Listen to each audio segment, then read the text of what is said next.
Woods with the putback. What a day. Quick set and the kill. Housen unstoppable right now. This is TPSN. Introducing Ortega's Lawn Care Service. Need a lawn makeover? We know lawn care. Whether you're planting, trimming, or just need routine maintenance, we do it all. Your lawn deserves the best. Your lawn transformed. Don't wait. Get a quote today. We're here for you. Your journey to a beautiful lawn starts here. Call us today at 806-341-0004. Let's get started. Call us today at 806-341-0004. We know how big sports are here in the Panhandle. Really was a thriller here, maybe the best game of the high school football season. Which is why we have the biggest sports team in the Panhandle. News Channel 10 Sports, the best source for local sports. Welcome to the Amarillo Civic Center, everyone. We're getting ready for Amarillo Venom football on the Texas Panhandle Sports Network and News Channel 10. I'm Mike Roden, along with color commentator KJ Doyle. And it is an exciting atmosphere here tonight, KJ, as we get the league play underway. The Venom, of course, started with a non-league victory here last week to get the season underway. Looked very impressive in that victory. And now they get to take on a little different type of team, the defending league champion, the Columbus Lions in town. Should be a dandy matchup. Absolutely, Mike. And you have to imagine they gained a lot of confidence from that game, put up a lot of points, a huge victory for the Venom, 82 points scored in that game for the team. But the big theme today for the Venom will be adversity, just overcoming the depletion of their roster over the course of this week. They've had some injuries they've had to deal with, some players down with illness. So they are a very depleted team. A lot of players that put up a lot of those points for them last week not playing today. So the big question will be whether or not they can overcome that over the course of a season. You'll have games like this. You don't necessarily want it to be big ones like you mentioned against the reigning league champs, but this will be a big test, and if the Venom can come out on top, it says a lot about their team. We'll talk more about those injuries as we go along here tonight, but we're ready for football. Rodney Pierre back deep along with Siobhan Richardson. Richardson, a newcomer from last week on this team. He wears number 14 for the Venom. And here we go. We're ready for the kickoff. The Columbus Lions and the Amarillo Venom on TPSN and News Channel 10 too. Glad you're with us here from Amarillo, the Civic Center Coliseum. And here is the kick. High and deep. And it will be taken in the end zone by Siobhan Richardson. He goes right up the middle, one man to beat, and he will take it the distance. How about that start for the Venom? Well, the offense didn't even need to step on the field for the points to keep on being scored for the Venom.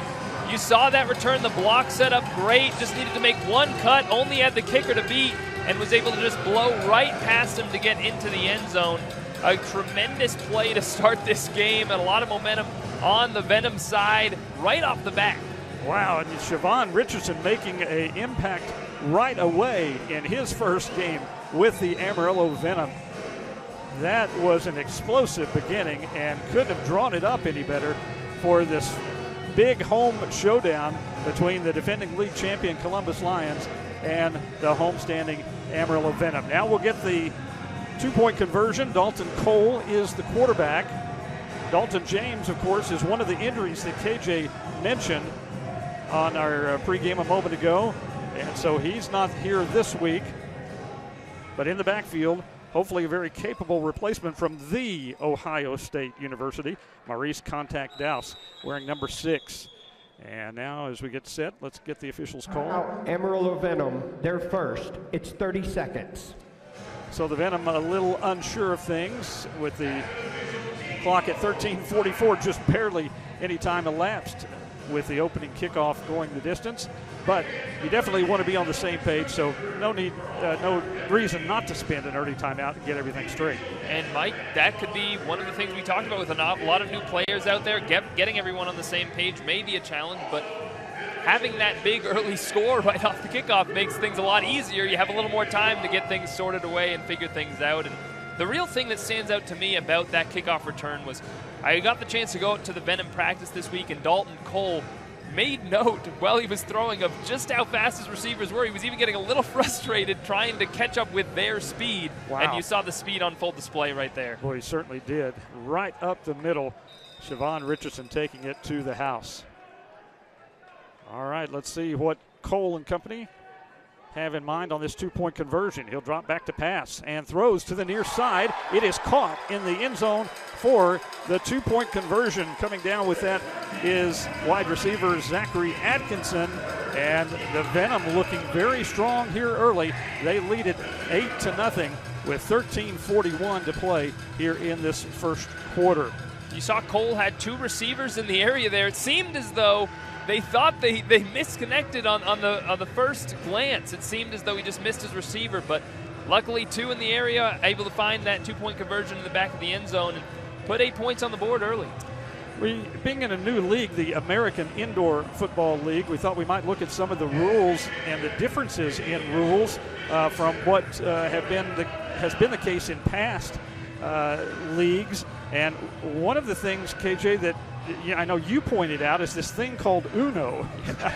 It's not the Uno game, the card game that we're all used to, but we want to explain that as we go along here in just a little while. So that's it is worth 1 point, but it's an interesting, really an interesting rule that I've never heard of in any league before, that the kickoff team can actually score an Uno. Well, we'll see if it comes into play right here. You made note, of course, one of the ways you can get it is to go through the uprights on the kickoff. Now, you made note of the low ceilings and kind of the rafters. The rafters here in the Civic Center and how that can make that difficult. Here's Thomas Cadera, and he puts it out of the back of the end zone. And so the Columbus did not touch anything in the field of play. The ball be placed at the 20-yard line. First down, Amarillo Venom. And there's that rule interpretation. They will start at the 20. So, yeah, in this arena, it's going to be really hard to score an Uno, I would think. Right. It's the same reason they don't kick a field goal from way back deep. It's because the rafters hang pretty low here, and that can get you hung up when you try a long place kick. So, not sure we'll see many Unos, but wouldn't that be something if we did? Well, it was interesting to see on that kick. It seemed like they tried to kick it a little lower, maybe an attempt for an Uno. Obviously not the location he probably wanted on that kick. Quarterback is Marcus Brooks for the Columbus Lions, and he will drop back to pass, and he will go deep right off the bat, and that ball is incomplete. Looking for his receiver, Jarman Ferguson. He was looking for a flag, but doesn't get it. And you saw, it looked like Ferguson, of course, as you mentioned, midway through his route, stopped and kind of was calling for that flag. Wasn't getting it. I don't know that he would have been able to catch up to it anyway. Might have been a little bit of a hold there. It was hard to tell on the initial view of it, but nonetheless, incomplete for the Lions. Roderick Kirkland was in coverage for the Venom. Brooks under center again. Quick drop this time and throw to the far side. It's complete. And out to about the 20-yard line with the catch is Roman Deloach. And that will be just short of a first down. It'll be second and about a yard to go. First down marker at the 20. Third and about a yard. Third down. Yeah, I forgot about the first down. Long pass incompletion. So 3rd and 1 here for the Lions. Brooks with a big running back to his right. And he will get the carry over the far side. And the Venom not having any of that. Meeting him first for Amarillo was J.T. Graydon, and he got some help from his teammates. And I think that was big Corey Washington in the backfield there, nearly 300 pounds of running back on that play, and there's no gain. Well, it looked like the Lions were going to be able to pick that up on first glance, but a great play by Washington to plug that hole and now force a 4th and 1 here for the Lions early on. See what Brooks has in mind on 4th down. He'll go short underneath. They have the first down and more, and an easy score on the pass play to Dominic Ewing. And quickly, the Lions silence this hometown crowd from Amarillo as they get on the board and cut the deficit to 2. And just a smart play from the Lions. The Venom in off coverage there, for whatever reason, on 4th and short, able to just pick up a quick 3-yard hitch and then use that speed to bring it all the way into the end zone. So smart offensive play calling there from the Lions to get the touchdown. And like I was going to say, they were going to go for 2, but it looks like they're trying to get a place kicker or a holder out on the field. Or maybe a quarterback. Who knows? No, it's a holder. Place kicker is Ryson Richardson. And his kick is good, right down the middle. So with 10:19 to go in this rapidly moving first quarter, it's the Venom leading the Lions by a score of 8-7. And that's getting back to a little bit of the rules of the American indoor football, KJ, about extra point kicks, 1 point. Now you can drop kick it for 2, correct? Yes, drop kick it for 2 points. Also have that option, as you mentioned, if you are in 4th down situation, if you want to try to get the 4 points via drop kick of a field goal, you can do that, or just do the place kick field goal. So a lot of different ways to score for these teams. Yeah, and you see safety there worth 2 points, and then it gets to that uno, which we were talking about, the 1 point awarded to the kicking team if the kicker kicks through the uprights and over the crossbar on any free kick. So now some interesting differences in maybe some of the other indoor leagues that the Amarillo Venom have played in, and we'll get to some of the others a little bit later on in our coverage. 8-7, each team scoring on their first possession. Well, really, the Venom haven't even had an offensive possession yet. They took the opening kickoff for the distance, and this one high and deep, and I think that might have been good for an uno had it been a little further to the left, but it goes the 20-yard line. First down, Amarillo Venom. Certainly pretty close, and normally I would suggest maybe not giving another team the ball at the 20-yard line, but after the Venom just returned that first kickoff all the way to the house, maybe the better option for the Lions at this point in the game to try to keep it away from those dangerous Venom return men. All right, we'll see the Venom on offense now and see what they can do on their first offensive possession. They've scored on special teams. And again, in the backfield this week, the running back Maurice Contact Dowse from Ohio State.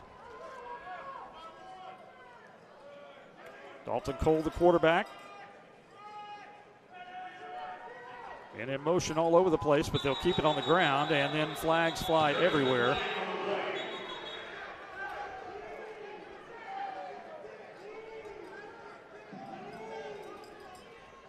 Snap, false start, number 7, offense, 5-yard penalty. It's first down. So the Venom misfiring on that first down play. And Dalton Cole, he looked good in last week's win, but also Caleb Lowe came in and played well at quarterback for the Venom. So it looks like they're pretty set, at least at that position. Absolutely, and it's certainly an interesting play there where Cole gets called for the false start for the Venom. Must have just had a little bit of a miscommunication on the snap that backs him up now 5 yards after the kickoff went out of the back of the end zone. Obviously, the timing has to be right with those receivers going from deep in motion and hit the line of scrimmage just at the right moment. Here's the throw, and nearly picked off on the near side of the field. Went right through the hands of one of the Lion defenders. He's going to punish himself with a few push-ups. Mike Swan, the player who felt like he needed to hang on to that football, and probably the coaches agree with that. That could have been a big change of momentum. Well, that's certainly one way to show a little self-accountability on the field for dropping the interception, but I don't know if I'd want to tire myself out too much dealing with these Venom receivers. Yeah, because they do have a lot of speed, as we've already mentioned. Here's Cole under pressure, and he will go down at the 5-yard line. Back there, a couple of Lions players, Cam Washington, and I think Nikivan Ware was the first to greet him. And so a big loss on the play, and the Venom going in the wrong direction suddenly. And that was just a miscommunication up front and blocking, Mike, there. It seemed like the Venom just not on the right, not on the same page on the offensive line, and now you're talking about a penalty and a sack to back you up and give you 3rd and long here. We know these Venom receivers can dig you out of a hole like this, but not something you want to put yourself in after. This is our first look at the Venom offense today after they had that big return to start, really. So not a great sign in the early going here for the Venom. Venom offensive front was pretty strong in last week's game, giving up an early sack here. So a long way to go on 3rd and 19 for the Venom, and Cole able to pick it up, thankfully, or that could have been disastrous. And now some back and forth between a couple of the players. And the miscues continue a little bit early here, Mike. Just a bad snap. Cole couldn't handle it. Looked like his running back even might have gotten in the way a little bit. That didn't help. And now the Venom really in a tough spot, 4th and long, and we'll see what they decide to do here. Very fortunate bounce on that fumble. Clock running, as it will, by the way, and we'll have one of those slides up for the timing of the game coming up in a little while, but the clock runs until there is 1 minute left in the half. All right, so the Venom backed up deep in their own territory, and it will be Thomas Red Cadera, and it will be a field goal attempt from a long way away. He seems to be trying to get an idea of where to space himself here on this one with not a lot of room to work with. Well, and you can't get it up high because and that's about as good as he could hope for. It's taken around the 15-yard line and some room around the far side of the field. And Marte Deers makes a good return out of it for the Lions, and they'll set up shop in business. But there is a penalty marker back at the line of scrimmage. Well, you see, you just didn't have much room back there. No, certainly not. Not what you want as a kicker in terms of getting yourself a little bit of a runway there. But still. Number 5, defense, 5-yard penalty, replay, 4th down. All right. We'll see if that changes the decision here for the Venom. That certainly helps Amarillo's cause. At the very least, gives you a little bit more space to get this kickoff. Maybe, yeah. I would think that they would try to go for it here, and that's, well, maybe not. That Cadera is still on. Place kicker for the Venom out of William Penn University. Oh, no, it's Dalton Cole back there as well. He's the holder. Okay, so he will, if we ever get the play underway, will be the holder. Columbus Lions, their first timeout on the field. So we have a timeout with 6:21 to play in this opening quarter. It's been a good one as we expected. It's the Amarillo Venom leading the Columbus Lions by a score of 8-7. And we'll come back to the Civic Center in just a moment on the Texas Panhandle Sports Network and News Channel 10-2. BritCare has been working to make your daily routine a little easier for over 25 years. And now you can track your blood sugar with real-time readings without the finger sticks. Stop by and speak with one of our experts about continuous glucose monitors. You can pick it up on site or get it shipped directly to your door. Plus, we will work directly with your doctor. We're here, we're local, and we'll always be there for you. BritCare Home Medical, 1800 South Coulter. If you want a hip and groovy spot to pursue your success, look no further than the campuses of Amarillo College.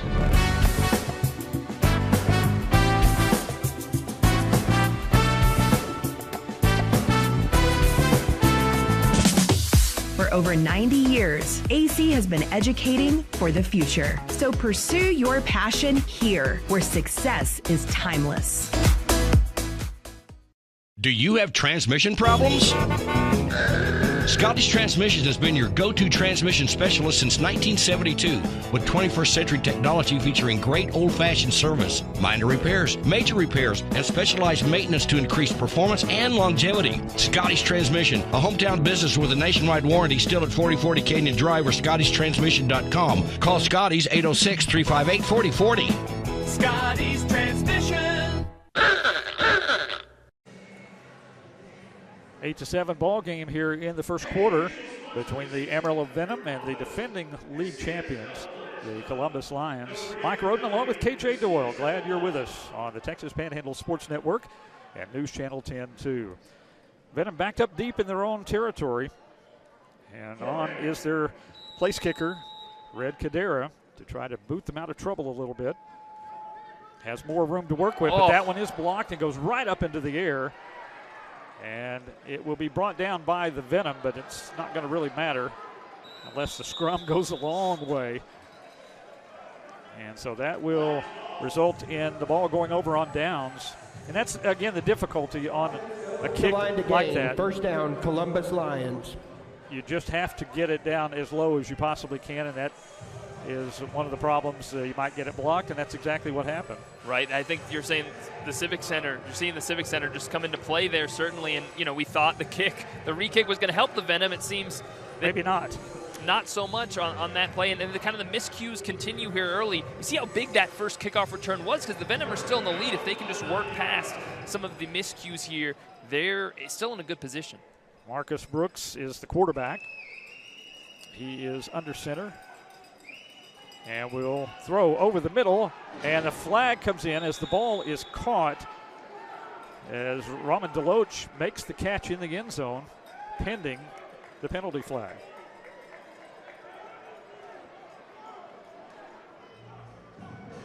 Interference, defense. That penalty is declined. Result of the play, touchdown.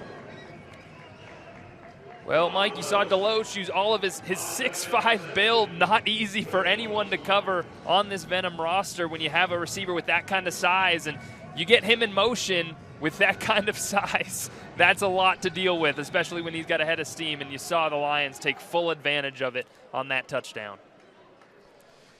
Now the try for the extra point from Richardson. Made his first attempt and makes the second as well. So 14-8 our score with 5:28 to go in this opening quarter. And let's get back to some of the American indoor football rules and just how things are situated, KJ, as we talk about the field. And you had a question during one of the breaks as well. Yes, as far as the sideline and how that comes into factor, we saw it on the kickoff or the field goal that the Amarillo had, where they went down the sideline, and how the sideline and out of bounds works a little bit differently in indoor football. And also you see here the game consists of 4 15-minute quarters, modified running clock, except for the final minute of each half as well. All right, we'll have a timeout and come back right after this on the Texas Panhandle Sports Network and News Channel 10-2. Is your house letting in more than just sunshine? Drafty windows and doors can make your home feel uncomfortable and cost you money on your energy bills. Here at Reese Window and Door Replacement, we can help. We specialize in replacing windows, exterior doors, storm doors, and even pet doors. Our experienced technicians will get the job done right, quickly and efficiently. Don't suffer through another summer with drafty windows and doors. Call today for your free estimate. That's 806-335-0677. Reese Window and Door Replacement. Across the Texas Panhandle, high school football is what defines the fall. And after the stadiums are empty, there's only one more thing to do. Enjoy a freshly baked pizza from Domino's. Call and get it delivered right to your door. Or order on our convenient app and choose Domino's Carside Delivery. Then let us know when you're here, and we'll have it out to you in less than 2 minutes. So enjoy watching the night's highlights with a slice in hand. Domino's Pizza. You'll be glad you did. Ortega's Lawn Care Service, your one-stop shop for all your outdoor needs. Find us on Facebook or call 341-0004. That's Ortega's Lawn Care Service. Well, after the timeout, we'll get the kickoff now with the Venom trailing for the first time, 14-8. And Mike, if I was the Lions here, I'd kick it right out of the back of the end zone again. The Venom haven't shown much on offense so far in this game, and I'm fine with giving them at the 20 with what we saw on that last drive. Siobhan Richardson returned the opening kickoff for a touchdown for the Venom. And there is a long kick that will go out of the back, just as KJ predicted. And so no chance for Richardson or Roger 20-yard line, first down, Amarillo Venom. Well, hopefully this offensive possession will be a little bit better than what the previous offensive possession for the Venom was. You know, Mike, we didn't see it on that last crowd shot, but we're seeing a lot of green in the crowd for St. Patrick's Day. I'm glad to see so many people coming out showing their holiday spirit here. The green and the red really making it feel like Christmas for the Venom. They are in their red uniforms, or at least a lot more red. In addition to the gold, they had pretty much all gold uniforms last week. So from the 20-yard line, 1st and 10 here for the Amarillo Venom. Quarterback Dalton Cole sends his men in motion. He'll run an option play to the right side. Running back hit and dropped. Pushed back is Nigel Seeley in at running back on that play, and that goes for negative yardage.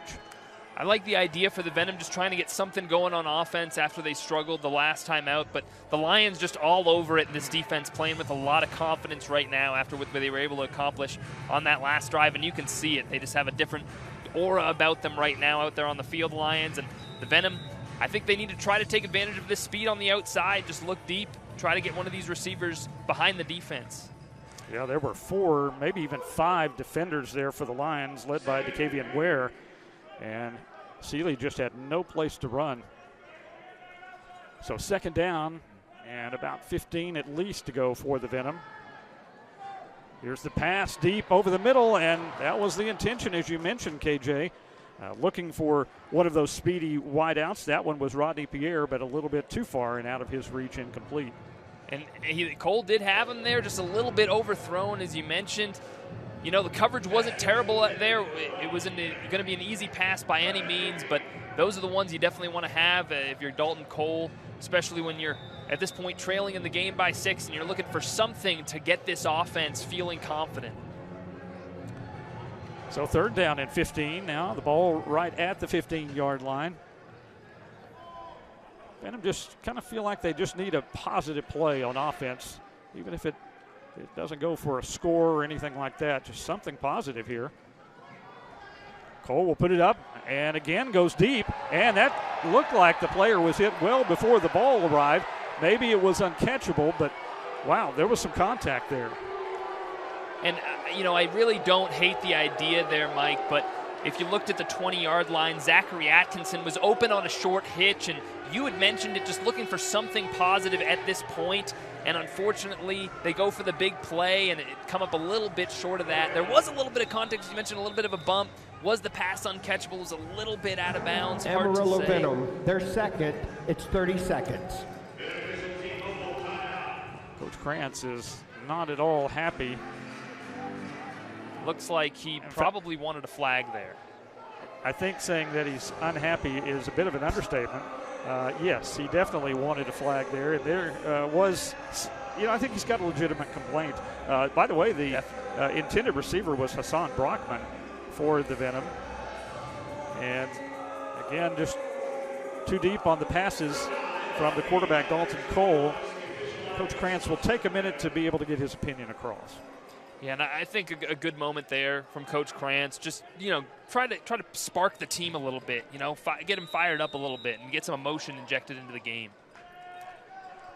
So on 4th and 15, here's the pass. This one, much like the previous 2, but that is just a good defense.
suggestions. I feel like, they're trying everything right now, trying to shift to the run, trying the deep pass. And here, again, just looking for that quick completion. A little hitch, perfect, wide open, and just a rough drop there for the Venom.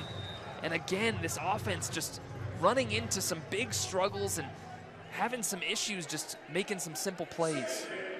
Just got to settle down and get back to your game. I feel like they're trying everything right now, trying to shift to the fake run, to the near side. Now looks for some running room. Breaks one tackle. There's a flag back in the middle part of the field. Big hit by one of the Lions defenders on the far side. Big number 74, Desmond Scott. Some big struggles and to be hoping Cole's okay. Looks like he's up and walking all right, but that was a hard hit into the sideline. Just got to settle down and get back to your game. I feel like they're trying everything right now. Trying to face mask to the near side. Now looks for some running room. 10-yard penalty from the previous flag spot. back Automatic first down. The field. Big hit. Well, there's number 76 on the roster. We'll assume that was maybe 74 for Scott. But that's a big one right there to help the Venom get out of the hole as they will move the ball all the way into Lion territory at the 20-yard line. I feel like certainly you'll take what you can get at this point. The Venom on this drive, already down 2 touchdowns, and the Lions offense has shown no weaknesses so far. They're going to be clearly very tough to stop today, so the Venom need to make sure they put up some points here because it could be one of those classic shootout kind of games that you're going to have to be able to keep up with the pace of. Cole takes the low snap, throws to the near side, a little bit high and off target again. Intended receiver on the near side is Zachary Atkinson for Amarillo. And that was just good coverage from the Lions. They had everything blanketed there, 2 defenders in the area. Throw a little bit high and outside, but you're trying to avoid putting that in danger, trying to avoid throwing a pick there. The Lions, just a great job covering everything up there and putting the Amarillo Venom still behind the 8 ball here is second down and trying to get some quick completion here. 2 receivers to the near side of the field. One will go in motion to the far side and join a teammate at the line of scrimmage. And they fake the handoff. Maybe should have handed it off because the quarterback is dropped. And we do have a penalty marker as well. Officials gather near midfield to talk about that and sort it out. And will give us the call. Looked like there was some pushing and shoving. I'm not sure if the flag related to that. Personal foul, number 0 defense, 10-yard penalty, automatic first down. We're going from the... Well, a couple of plays in a row, and here's a look at that last play. And there you see the contact and the penalty. A little bit of jawing between these players, a lot of emotions flying high at this point, but another penalty for the Lions here. You can't have those at this point of the game if you're Columbus, knowing that you're in a great spot. You're up 3 scores. The Venom offense is struggling. You can't give away the yardage like that. You have to make the Venom earn it. Dropping back, and the throw over the middle, tipped and nearly intercepted before it got to the receiver. Getting a hand on that pass was Kai Griswold. And again, Coach Rick Krantz unhappy with the officials, thought there might have been some illegal contact along the way. Doesn't get the call. Coach Krantz right now talking to his quarterback, Dalton Cole, on the field. Right now, 11-minute mark of the second quarter. The Venom have yet to complete a pass in this game, which is just remarkable. But we talked about the things that are impacting this offense right now and trying to overcome it. I think the elements are there. They're just they have had deep shots that they can make. They've had these quick outs that they've been able to have open. They just need to find that switch and make things click and get this offense rolling. Nigel Seeley is in it running back to the right side of his quarterback. Cole takes the snap. He will go underneath to Seeley, who catches it and tries to spin out of a tackle around the 15-yard line. Can't quite do that. And then more extracurricular activity and penalty markers. Well, at this point, if I'm the Venom, I'm taking the yardage any way I can get it. And if this is another penalty against the Lions, which... Unsportsmanlike conduct, number 0 defense, his first of the game. The penalties half the distance to the goal, automatic first down. Second consecutive penalty called on Marte Deers, 6'4", 230-pound linebacker out of Faulkner University.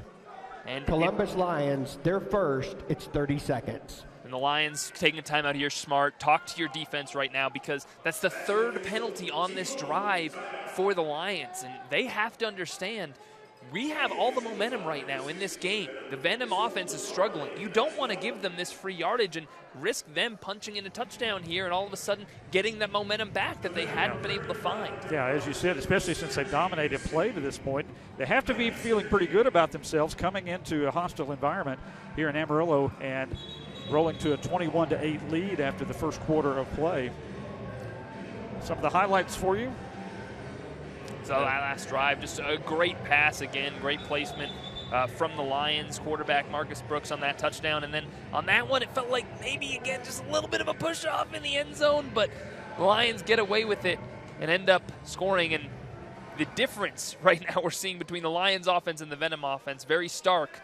But the Venom now a great opportunity, golden opportunity inside the 10 here, set up with a 1st and goal. From the 7, let's see if they can punch it in. Douse back in at running back. Cole under pressure, hit, keeps his feet, fights for yardage, and he'll go down short of the 5-yard line around the 7. And boy, here we've got big time skirmish breaking out. Dalton Cole taking some exception to getting roughed up at the end of that play. The officials just have to do what they can to try to retake control of this game. Things getting a little bit heated at this moment. Of course, throughout this drive, we've seen it pop up. For whatever reason, there seems to be a lot of animosity on the field right now. So the officials need to try to do what they can to get things under control, settle everybody down, and try to get this game back on track. Well, and I've noticed there has been some, a lot, in fact, of talking back and forth. And, you know, again, I'm sure Columbus came in with a little bit of a chip on their shoulder with, you know, all the talk about the new team of the league, the Amarillo Venom, being so strong. Here's the, well, thought we were going to get the call, but now we get it. Through the play, unsportsmanlike conduct, number 74, defense, his first of the game. Also after the play, unsportsmanlike conduct, number 56, offense. Those fouls cancel. It's 2nd down.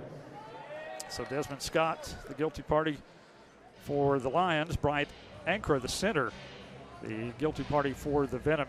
Basically just defending his quarterback, I think, in his mind. But nonetheless, offsetting penalties. 2nd down and goal from the Venom from the 7-yard line.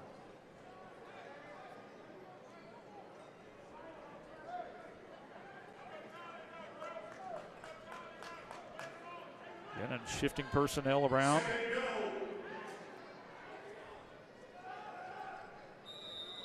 Contact Douse to the left of the quarterback. Dalton Cole sends men in motion. Wants to throw, now flushed out of the pocket, comes to the near sideline, and it is incomplete.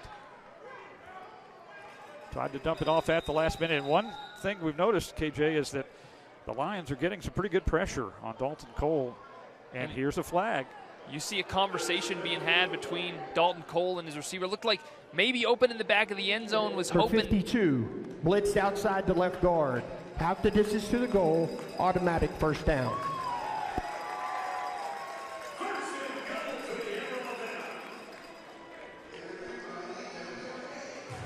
Zachary Atkinson in for the Venom. And it looked like that was Rodney Pierre in the back of the end zone, just having a conversation with his coach and his quarterback. It looked like maybe Dalton Cole had him there in the middle of the back of the end zone on that last play. He was clearly frustrated after that one. And I think actually instead of number 4, it was 14, Siobhan Richardson. He's the one doing push-ups out on the field that missed the catch there. Right, yes, that was the receiver that Cole was targeting, but I was saying that Rodney Pierre looked like he was open in another part of the play and maybe a little frustrated that his quarterback couldn't find him. Cole, again, flushed from the pocket, and in the back of the end zone, it is Pierre. A touchdown. How about that catch, Rodney Pierre? And again, as I mentioned, Rodney Pierre maybe a little frustrated on that last play, not getting the ball. Cole finds him this time. Looked like he was open in that same part of the field. It took just a half a beat for Cole to see him and throw it up for him. And what a grab. You know you're going to come down on the top of that wall, and somehow you got to keep your focus on catching that ball and bringing it in. And Rodney Pierre did just that. And, you know, receivers in this game, Mike, they can always want those targets. You know, any receiver, you ask him how many targets, he wants all of them during the course of a game. Pierre wanted that one last time, called for it, you know, and to his credit, Cole looks for him and he comes through for him. Thomas Cadera on to try the extra point kick. And that one is on the way and no good. Wide to the left side. So it remains 21-14 with 8:54 to play here in this second quarter. We've got a timeout on the field, and we will come right back to the Civic Center Coliseum after this break on the Texas Panhandle Sports Network and News Channel 10. If you're trying to find ways to stay warm in your home this winter, you better call Scottco. Their team of highly skilled professionals will have your home's heating system operating in top condition. Or they can install a more energy-efficient model, keeping you warm and saving you money. Don't let problems ruin the day-to-day comfort that you cherish in your home. Call Scottco today and find out why they have been trusted since 1972. Scottco, your local independent American Standard heating and air conditioning dealer. At SB Vision in Canyon, we're more than just eye care. We specialize in sports vision, enhancing the visual responses for athletes of all kinds. We can work with any athlete to help the eyes and brain process visual cues faster, enhancing the skills the athlete already has. Any age, any athlete, any sport can benefit from our services. Call to make an appointment today. SB Vision, eye care from home to field. My name is Grayson Kraft, and I own and operate Sandhill Livestock here in Canadian, Texas. I'm a third-generation cowman myself. I work out here on a daily basis with my son and my future son-in-law, and they're very instrumental and helpful to me. Sandhill does some farming and backgrounds livestock for clientele. We weigh their cattle and then load them on a truck and ship them to a desired yard. Capital Farm Credit believes in the producer. They leave you alone and let you go do your job. Together, we're better.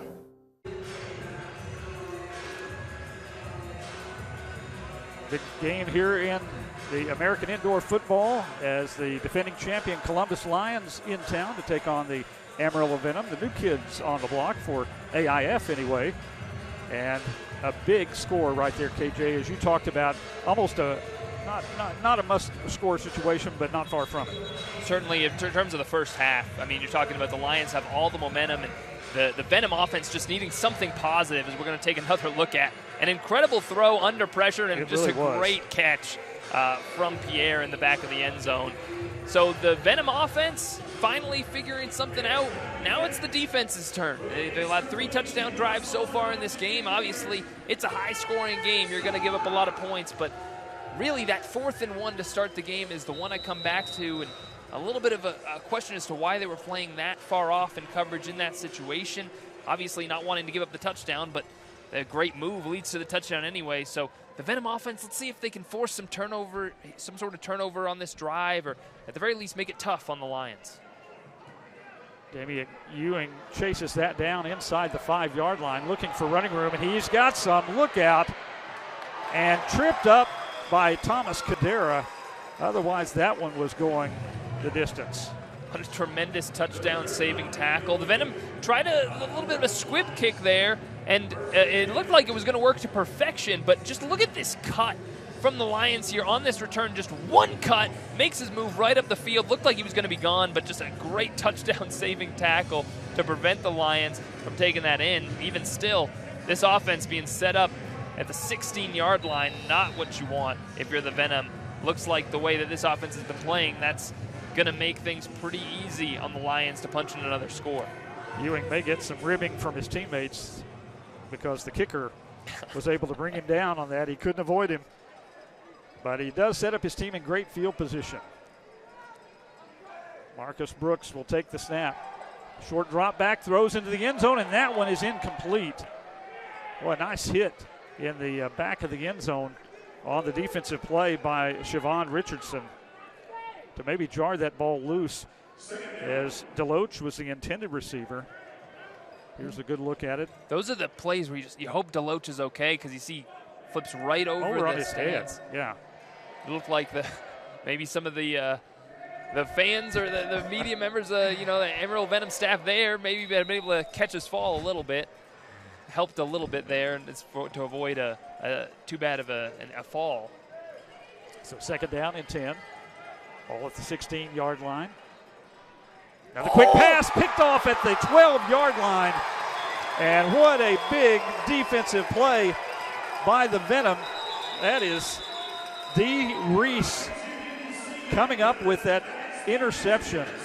And what a read from Dee Reese to come over from that jack-pack position to make that interception.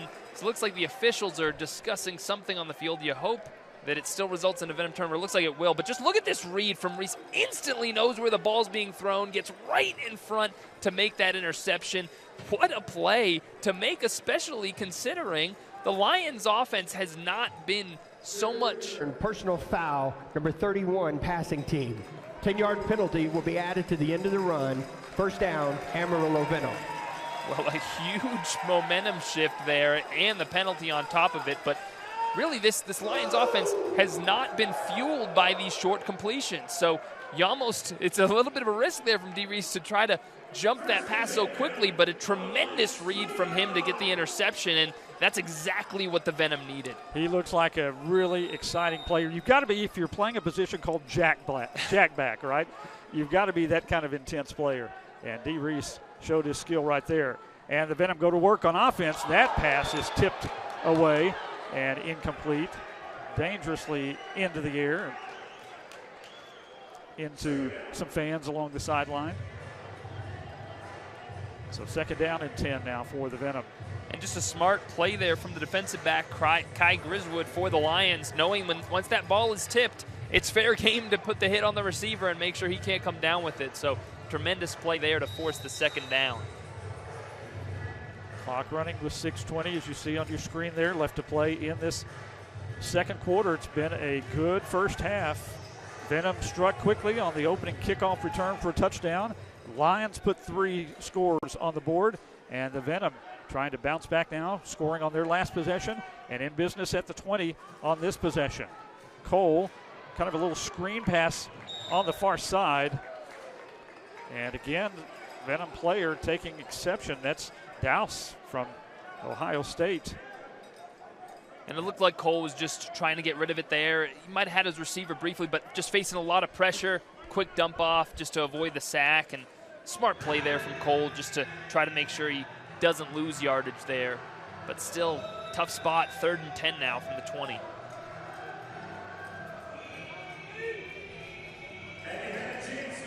We're really seeing this Lions defense, just the athleticism from this defense just flying around, making it incredibly difficult at every level right now for the Venom. Up front, the pass rush just unrelenting.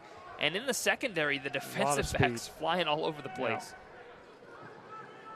One-handed on the catch from center, and Dalton Cole is going to run out of room and be dropped for a loss of about 5 yards back to midfield. And so the Venom, a very promising possession, going south in a hurry. And Cole was facing Amarillo pressure. Venom, they're third. It's 30 seconds. And Cole was facing pressure there, so you obviously know that was a tough completion to try to come up with no matter what.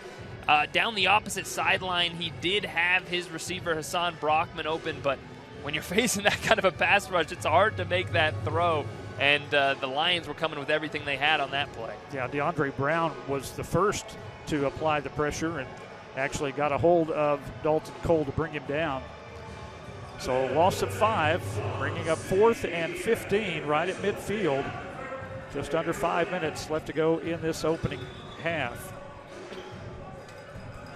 And if you're the Venom right now, it's tough to try to figure out what to turn to. The pass rush has just been so good for the Lions that you don't have much time to create anything on offense. Here is Dalton Cole with some time this time, and he goes deep, and that one out of the back of the end zone. And incomplete according to the Lions players. Intended receiver Hassan Brockman doing all he could do to try to bring that ball down, but just a little too far. And you saw it again, the Lions there bring the pressure, and the Venom keeps someone in to block to give Cole just a little bit of time, but even still, the Lions just knowing where to place their defenders, have double coverage back there, and make that an incredibly tough completion to try to make. You see Cole still facing pressure despite having the extra blockers, and the Lions, it seems like they're playing with 11 players out there sometimes. It really does. They even had, as you said, 2 defenders back deep covering on that pass play. So, again, the Venom not able to score and possibly draw even or take the lead. And now the opportunity swings back to the Columbus Lions. They have it at midfield. Marcus Brooks under center. And we'll go to work. He's under pressure, though. Flag on the play, and he goes down near the 15-yard line. Big number 91, Josh Jackson, dropping the quarterback for the Lions. It looked like Trayvon John lost his helmet there. I'm not sure if that's relating to the penalty. Maybe legal hands to the face, potentially, coming up for the Lions. Oh, yeah. I think it will be the penalty. As we saw in the replay, Emilio Kimbrough just took his helmet right off. Fouls on the play. Holding number 30, offense. That penalty is declined. Personal foul, hands to the face, number 30, offense. That penalty is also declined. It's second down. Well, rough play for Kimbrough as he got called twice for 2 different infractions. Yeah, and you see John there, it looked like he was going to get the sack, and Kimbrough just doing everything he can to try to make sure that doesn't happen, although the penalty resulted in not helping the cause very much. On second down, here's a pass over the middle, wide open receiver, has it at the 20-yard line and still going, and finally out inside the 15-yard line goes Roman DeLoach. Found an opening right across the middle, KJ. And he's been the Venom killer so far in this game for the Lions. We mentioned this athleticism at 6'5" is so much to deal with, and just wide open across the middle on that play. And the Venom able to bring him down, but not before picking up a first down. You see how he fought for those extra 5 yards on that play to get the first. From the 14-yard line, first down and 10 for the Lions. Here's the give to Kimbrough. And he breaks one tackle near the line of scrimmage, is able to get to the edge and pick up some positive yardage. Not a lot, but some. And for this defense, you have to feel like they have to be feeling some bit of confidence after that interception on the last drive and the pressure they were able to apply on first down here. But after coming up with that interception on the last drive, you hoped the offense would be able to take advantage, and they have to feel some sort of a little bit of a down the fact that they couldn't capitalize off of their interception. Got a little more than I thought, 6 yards on the carry, second down and 4. Here's the pass into the end zone. It's tipped, but right into the arms of the receiver for the Lions. D'Amico Ewing with the touchdown catch. And D. Reese was there again, almost came up with another interception. It would have been a crazy athletic play if he was able to get it, but just tips it, and a great play from the Lions to still hang on to it. If he just was able to drop back a little bit further, maybe he could have got there. But the Lions put another touchdown up on the board here in this first half. By the way, hats off to our crew back behind us. Great look there on the instant replay. Now the extra point kick from Ryson Richardson. Snap is bobbled, and it's tipped, and then it's off the upright. This is, well, maybe not returnable. Started to say that was returnable, but so the extra point kick fails. Was there a penalty marker? Here's the call. Yes. Fouls on the play. Illegal defense, number 14, rush from the outside. Personal foul, roughing the kicker, number 14, defense. The try will be from half the distance to the goal. So and a great play to block it from the Venom. It wasn't even part of their illegal defense. You didn't even need that rusher coming from the outside. But unfortunately, that's going to result in the Lions getting another chance here. And will they bring out the offense now that it's a little bit closer? Sure looks like that's what they've got in mind. But there's some confusion, and so they're going to have to call a timeout. Timeout. Columbus Lions, their third and final. It's 30 seconds. Getting close to the 1 minute timeout as well, the 1 minute warning, I guess is what they'll call it.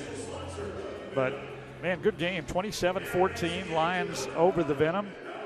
And Lions, again, not letting the interception come back to haunt them as they got it right back on a defensive stop. You know, in this indoor game, it doesn't take many defensive stops to make the difference. Certainly, and going to get another look at this interception from D. Reese. Again, he almost had a second one on that last drive, but that was the play that you hoped would really swing things in the Venom favor. Here's a second chance at it, just couldn't come up with it as the Lions come up with another touchdown from Ewing on that play. So holding up the number 2 actually after that one, his second touchdown of the day, trying to let everybody know how many he's going for. So it will be the offense on the field for the Lions.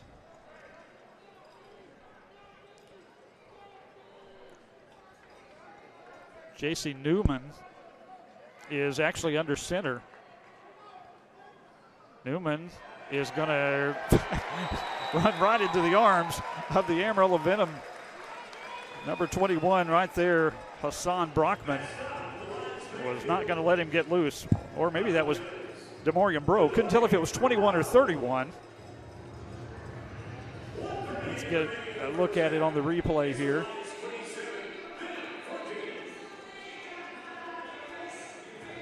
Yeah, it was. Could you say if that was 21 or 31? I think it was 21. I think it was Brockman there on the sack for the Venom. Or actually, I think you're right. I think it was Bro there on the sack for the extra point try. Yeah, as we get the 31. slow-mo look at it. And I also want to give a shout-out to Josh Jackson, who came over to make sure his teammate doesn't get the unsportsmanlike conduct penalty there, pulls him right away. Let's just take what we can get, not get another penalty on this try. We don't want to give them a third shot at it. Make sure we get off the field and celebrate the sack after the fact.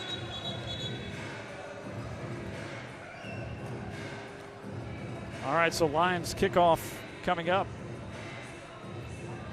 Still plenty of time left to go in this second quarter. And it would be big if the Venom could punch one in here before the end of the first half. Certainly, and you know, the Venom offense was able to find a little bit of a rhythm 2 drives ago thanks to some Lions penalties. And you wonder what sort of adjustments that Coach Krantz is going to have in store for his team and how they'll change things potentially here.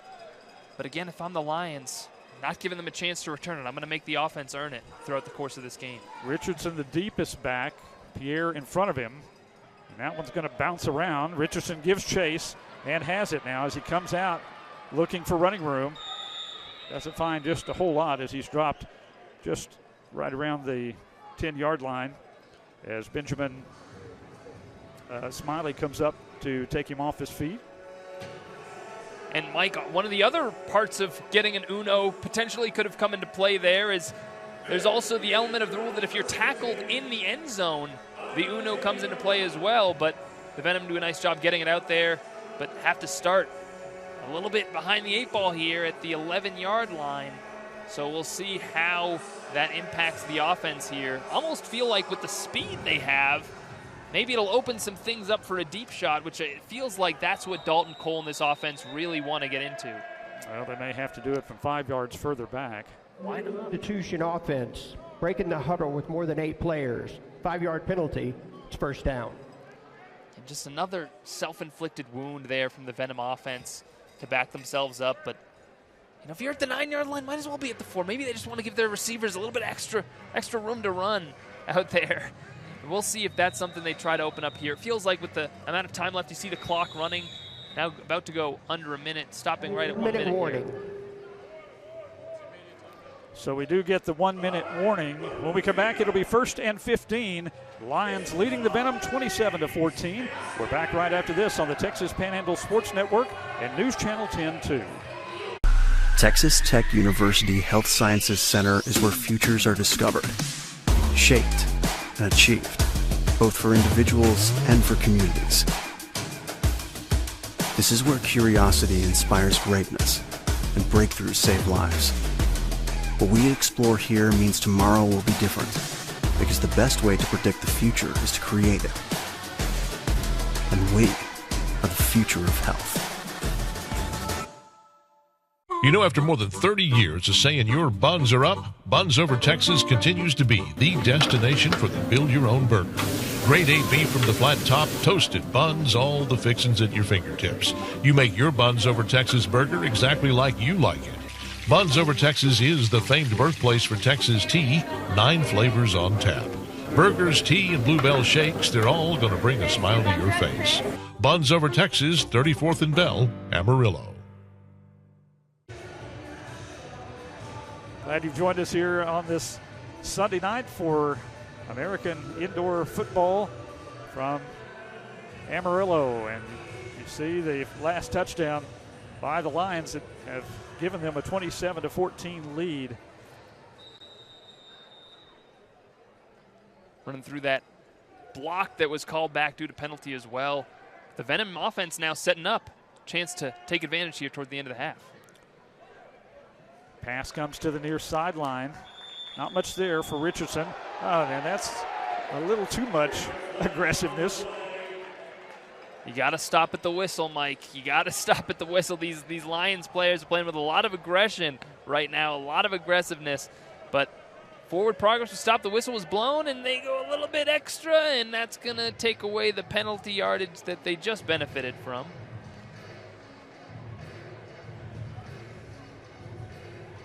A personal foul, number 1, defense. The foul occurred with the running clock under a minute. The game clock will start on the snap. So the sticks being moved way up towards the 21-yard line, and that's going to help the Venom a little bit. Again, they benefited a lot from these defensive penalties against the Lions.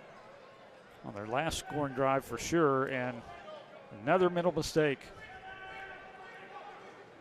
Cole scrambles up the middle. Now tries to get to the outside, and there you see the speed just closing things down. Did he lose the football? Yes, he did. He did. And it will go over to the Columbus Lions. What could be a costly turnover, a penalty marker down near the 5-yard line.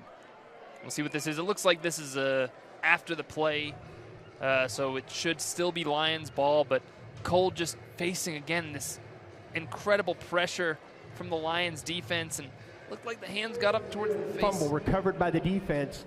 After the play, delay a game, number 0, the recovering team, for throwing the ball in the stands. 10-yard penalty, first down, Columbus Lions. Now my question, Mike, there is that was number 0, already has 1 unsportsmanlike penalty.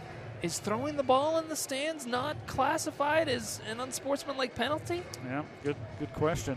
But you see there, the hands kind of look like they get up towards the face just a little bit. No call from the officials, and the ball comes out. Cole, again, has done a nice job so far trying to evade the pressure as much as he's been able to, but they are just unable to escape the Lions' pass rush. And, you know, at this point of the game, the Venom right now have more offensive yardage via penalty than they do yardage gained, and that's something that they're going to have to talk about in the locker room coming out of the second half. Definitely a concern.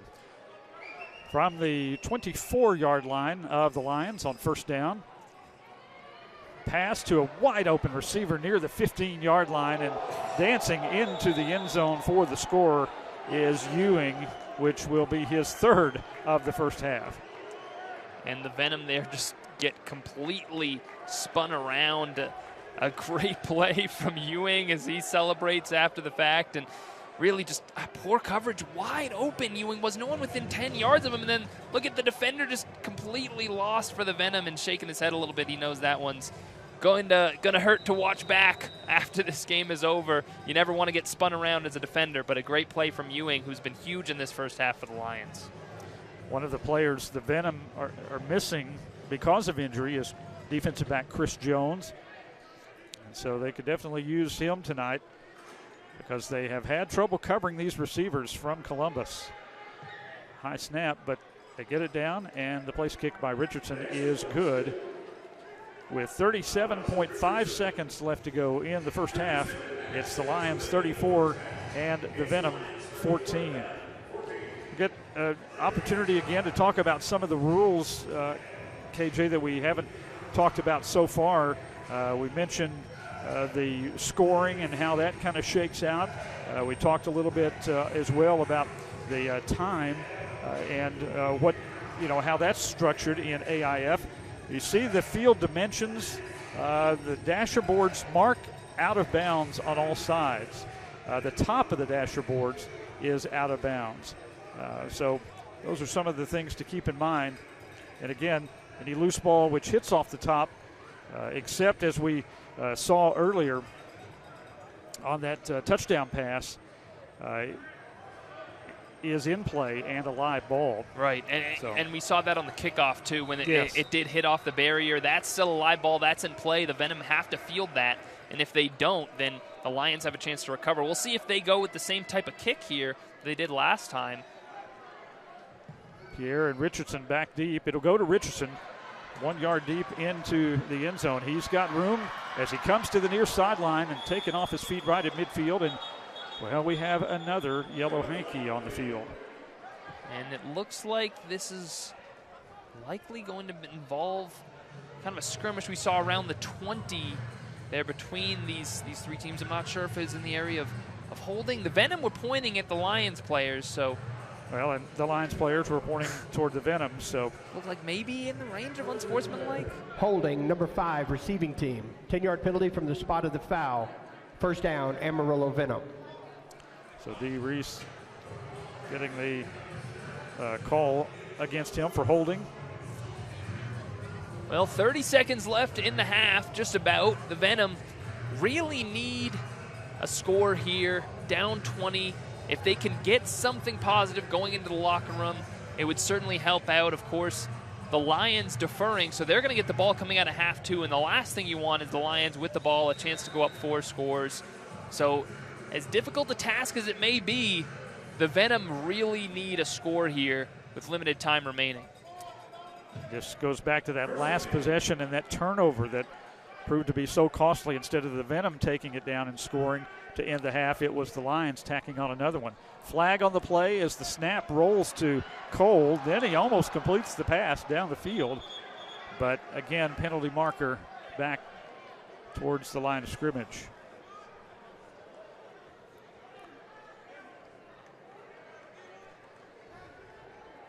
Again, a couple of fortunate hops tonight for the Venom off the turf, that being one of them.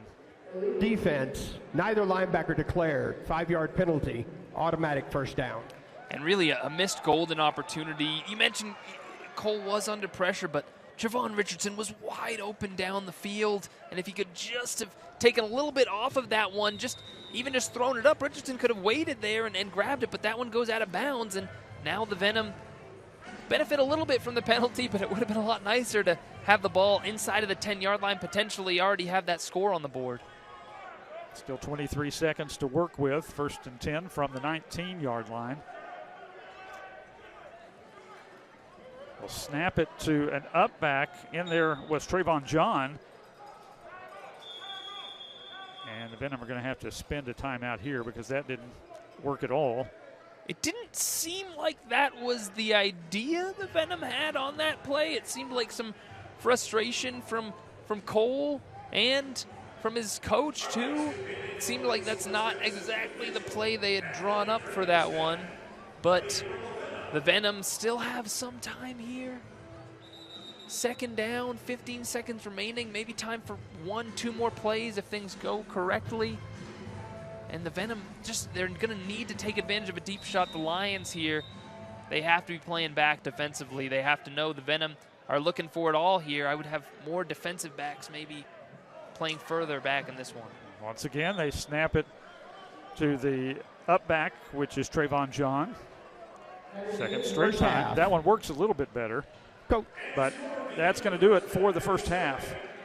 Just didn't have enough time to get the ball down the field. And, well, it was a good, exciting first half. Didn't end on a real positive note for the Venom, however. For whatever reason, they just seemed content there to go into the locker room. Didn't seem like they wanted to put ball in harm's way after what happened on the last drive. And you said it, Mike, that fumble from Dalton Cole there with just under a minute to go in the first half is really going to be one of the plays we maybe look back on in this game and say that was one of the key things that swung things in the Lions' favor.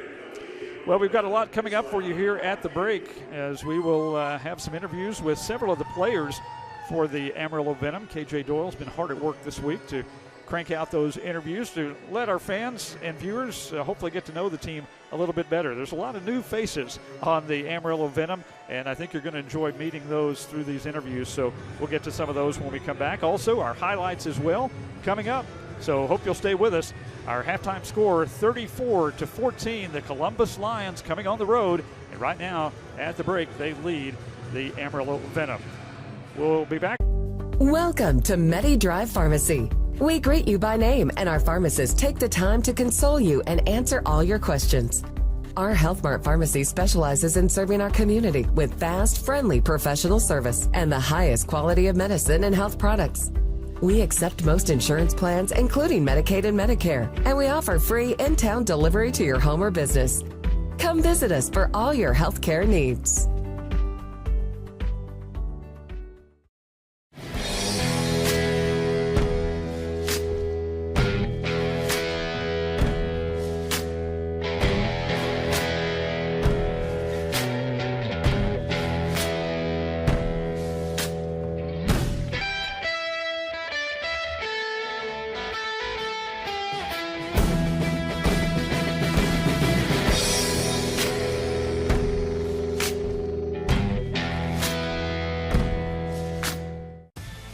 The Canyon Chamber of Commerce and TPSN want to wish everyone a safe and fun school year. And a special shout out to all our student athletes. Be sure to stay tuned to TPSN for the best local high school sports coverage. And stay in touch with the Canyon Chamber of Commerce online and on social for upcoming events and opportunities to support local small businesses. The Canyon Chamber of Commerce, canyonchamber.org.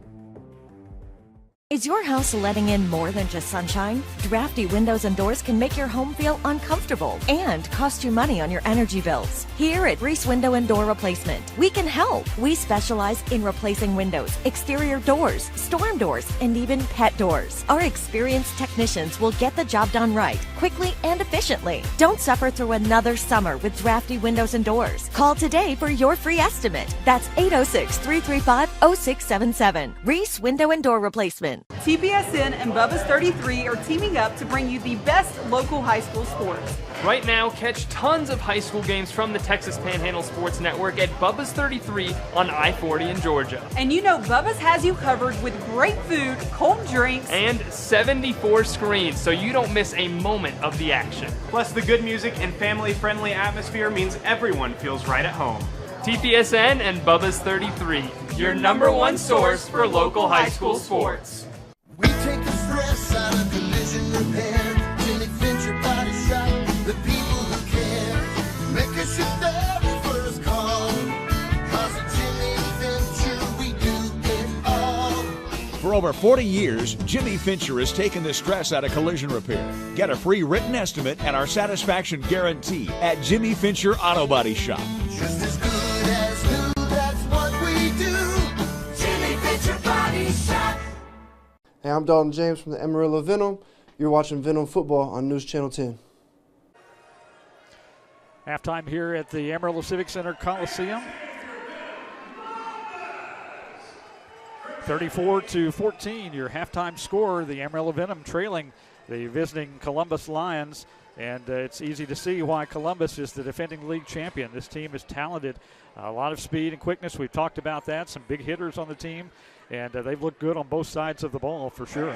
Absolutely. So far, the Lions have shown a lot offensively. And the Venom offenses struggled. You can't blame them too much knowing who's out. You can't put too much blame on Dalton Cole knowing what he's had in terms of limited options, but certainly something they're going to have to talk about in the locker room and hope to kind of piece together on the fly here as they've tried to do all week. Well, one thing, again, we want to let you get to know the Venom players a little bit more, and so we'll get to our highlights of the first half here coming up. But right now, let's go to KJ's interview. Trayvon John, I believe, is first up. He's a local product, and hope you'll get a chance to hear his interview and comments. And also, we'll have a couple of others as well coming up after that. But right now, here's this first interview. Actually, I'm from Amarillo, Texas. I played at Tascosa High School. I play linebacker. Blessed to be here. I play anywhere they need me to, honestly. What year did you graduate? 2016. Awesome. So just talk to me a little bit about, how you got involved with the Venom and what made you want to be part of it. So I've been involved with the Venom for 12, 13. My father played for the Venom when I was younger, so I've been around this organization since about 2012. Yeah. Wow, that's crazy. Well, what was it like to be around when your dad was involved with them? Man, those guys are superheroes to me. Like being 9 to like 14 years old, like, to me, those guys could do anything, so it was incredible. A blessing for sure. Can you talk a little bit about your time at Tascosa and what it was like to be part of that program? Also a blessing. Like, we won a lot, but taught me how to work hard. There were times where like I felt like my lifting program was the hardest thing we had to go through. Came springtime, boy was exhausted. Yeah, it was rough. And what was it like for you when you kind of heard that the Venom were going to be starting back up this year? Surreal. I had been playing pro ball for 2 years at the time, which right before the season started, this will be my 3rd year. Surreal, man. Like, my father passed away a couple years ago, so it was a blessing for the coaching staff to reach out to me and want me to be a part of the organization, because then it gave me the opportunity to play in front of my family in my dad's number. So it was super surreal. And what's it been like so far getting going for you guys and, really getting the first practices under your belt? Brutally honest, it's been grueling. Yeah. It's been a lot of long hours, a lot of tweaked hammies and overuse injuries just because it's hard work. But it's been a blessing. And just what's it been like getting familiar with, some of the new coaches, new teammates, things like that? Incredible. You got guys from everywhere. Really teaches you a lot of culture from across the country. We got guys from Jersey, Houston, Iowa, Missouri, California, Alaska. So it's makes you broaden your horizons a little bit. And so what are some of your goals this season just in terms of, what you want to accomplish? Just win a championship. Can't be a me guy. Where's he at? Me guy. No me guys. No me guys. You a me guy or a we guy? We guys, see? It's all about we guys. And just talk to me a little bit about just how exciting it was just to get that first game under your guys' belt as well last week. It was exciting, but business is business. And defensively, we didn't feel like we handled business the way we wanted to. So we went back to the drawing board. We went to the conference table, with all the board members, and we got it done. So this week will be a cleaner product. And obviously, like you said, this isn't kind of so new to you in terms of being part of the Venom and being part of this style of football, but how does it differ from, what you were used to, the style you used to playing in high school? It's faster because the field is smaller, there's less people. There's concepts like receivers can be moving towards the line of scrimmage before the ball snaps, so it's definitely an adjustment period. It's intricate in its own way. Like, I won't say it's more intricate than outdoor football, but it's just as intricate in different ways. And just last question for you, what's your message to the fans of the Venom this year? Man, we appreciate y'all's support. We hope it stays consistent because we're going to consistently put out a show for y'all. So make sure y'all are there in the snake pit with fangs up. Okay. Well, great story from Trayvon John for sure, KJ. Absolutely. I mean, tremendous story of his father playing for the team and really seemed to pour a lot of emotion into the fact that he now gets to don the Venom jersey as well. Yeah, that's a cool story for sure. Another interesting member of the Amarillo Venom is Z. Robertson. If you watched last week's game, if you were here, he was a vital part of the Venom offense, who they definitely are missing tonight, unfortunately. Scored the first touchdown back in the Civic Center for the Venom. Certainly a momentous play. Yeah, absolutely. Let's hear what he had to say. Get to know Z. Robertson of the Amarillo Venom. We will continue our interviews with the Amarillo Venom football players, with Z Robertson joining us, the wide receiver for the team. Once again, I want to mention we will have the broadcast of the second game of the season for the Amarillo Venom on right here on News Channel 10-2, 6 o'clock on Sunday. Z, thanks so much for coming on the show and taking the time to interview with us.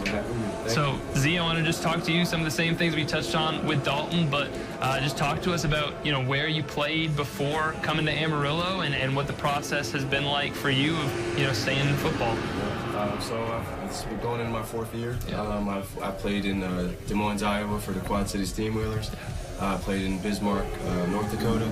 And then 2 years ago, my most recent season was in Rapid City, South Dakota for the Marshals. And so talk to me a little bit. You mentioned, that was your most recent season 2 years ago. What was kind of the process from there, ending that season, taking a little bit of time before coming to Amarillo? Yeah, I mean, there was a time where I wasn't sure what the football was going to bring for me. And then, Coach Krantz and their coaching staff reached out to me and, wanted me to come play for them. Yeah.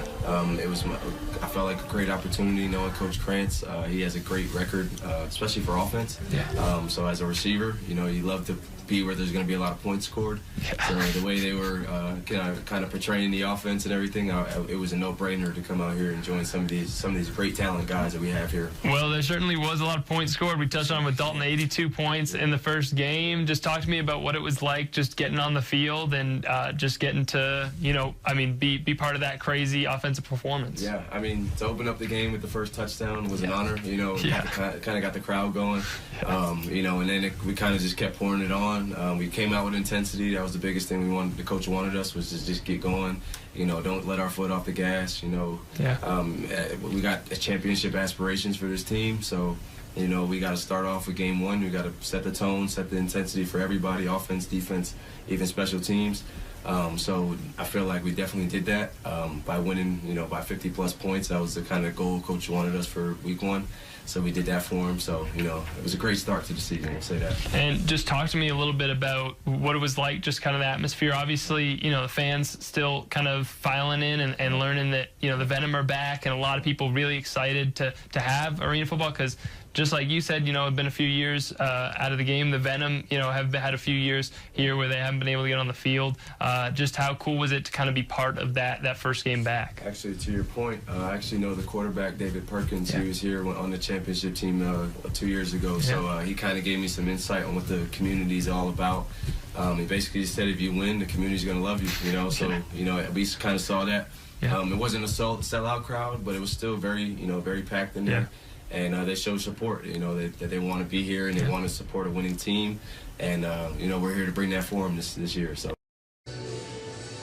Z Robertson, I know you had an interesting interview with him. Enjoyed getting to know him a little bit. Did he give you permission to show those bloopers? He did not. If anything, I think he might have been a little upset about it, but that's all right. Yeah.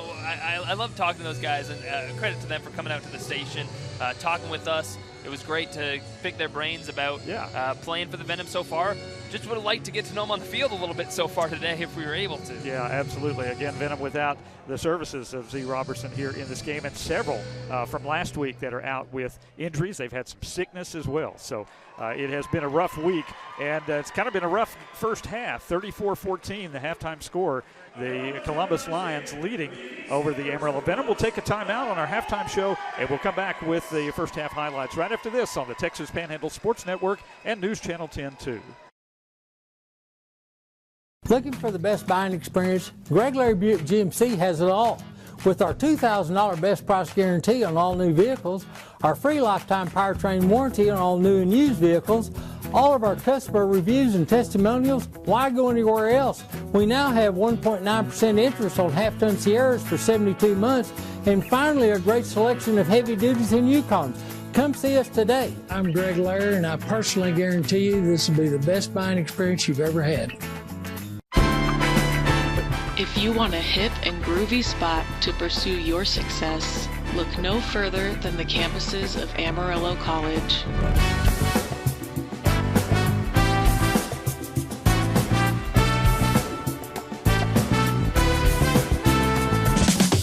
For over 90 years, AC has been educating for the future. So pursue your passion here, where success is timeless.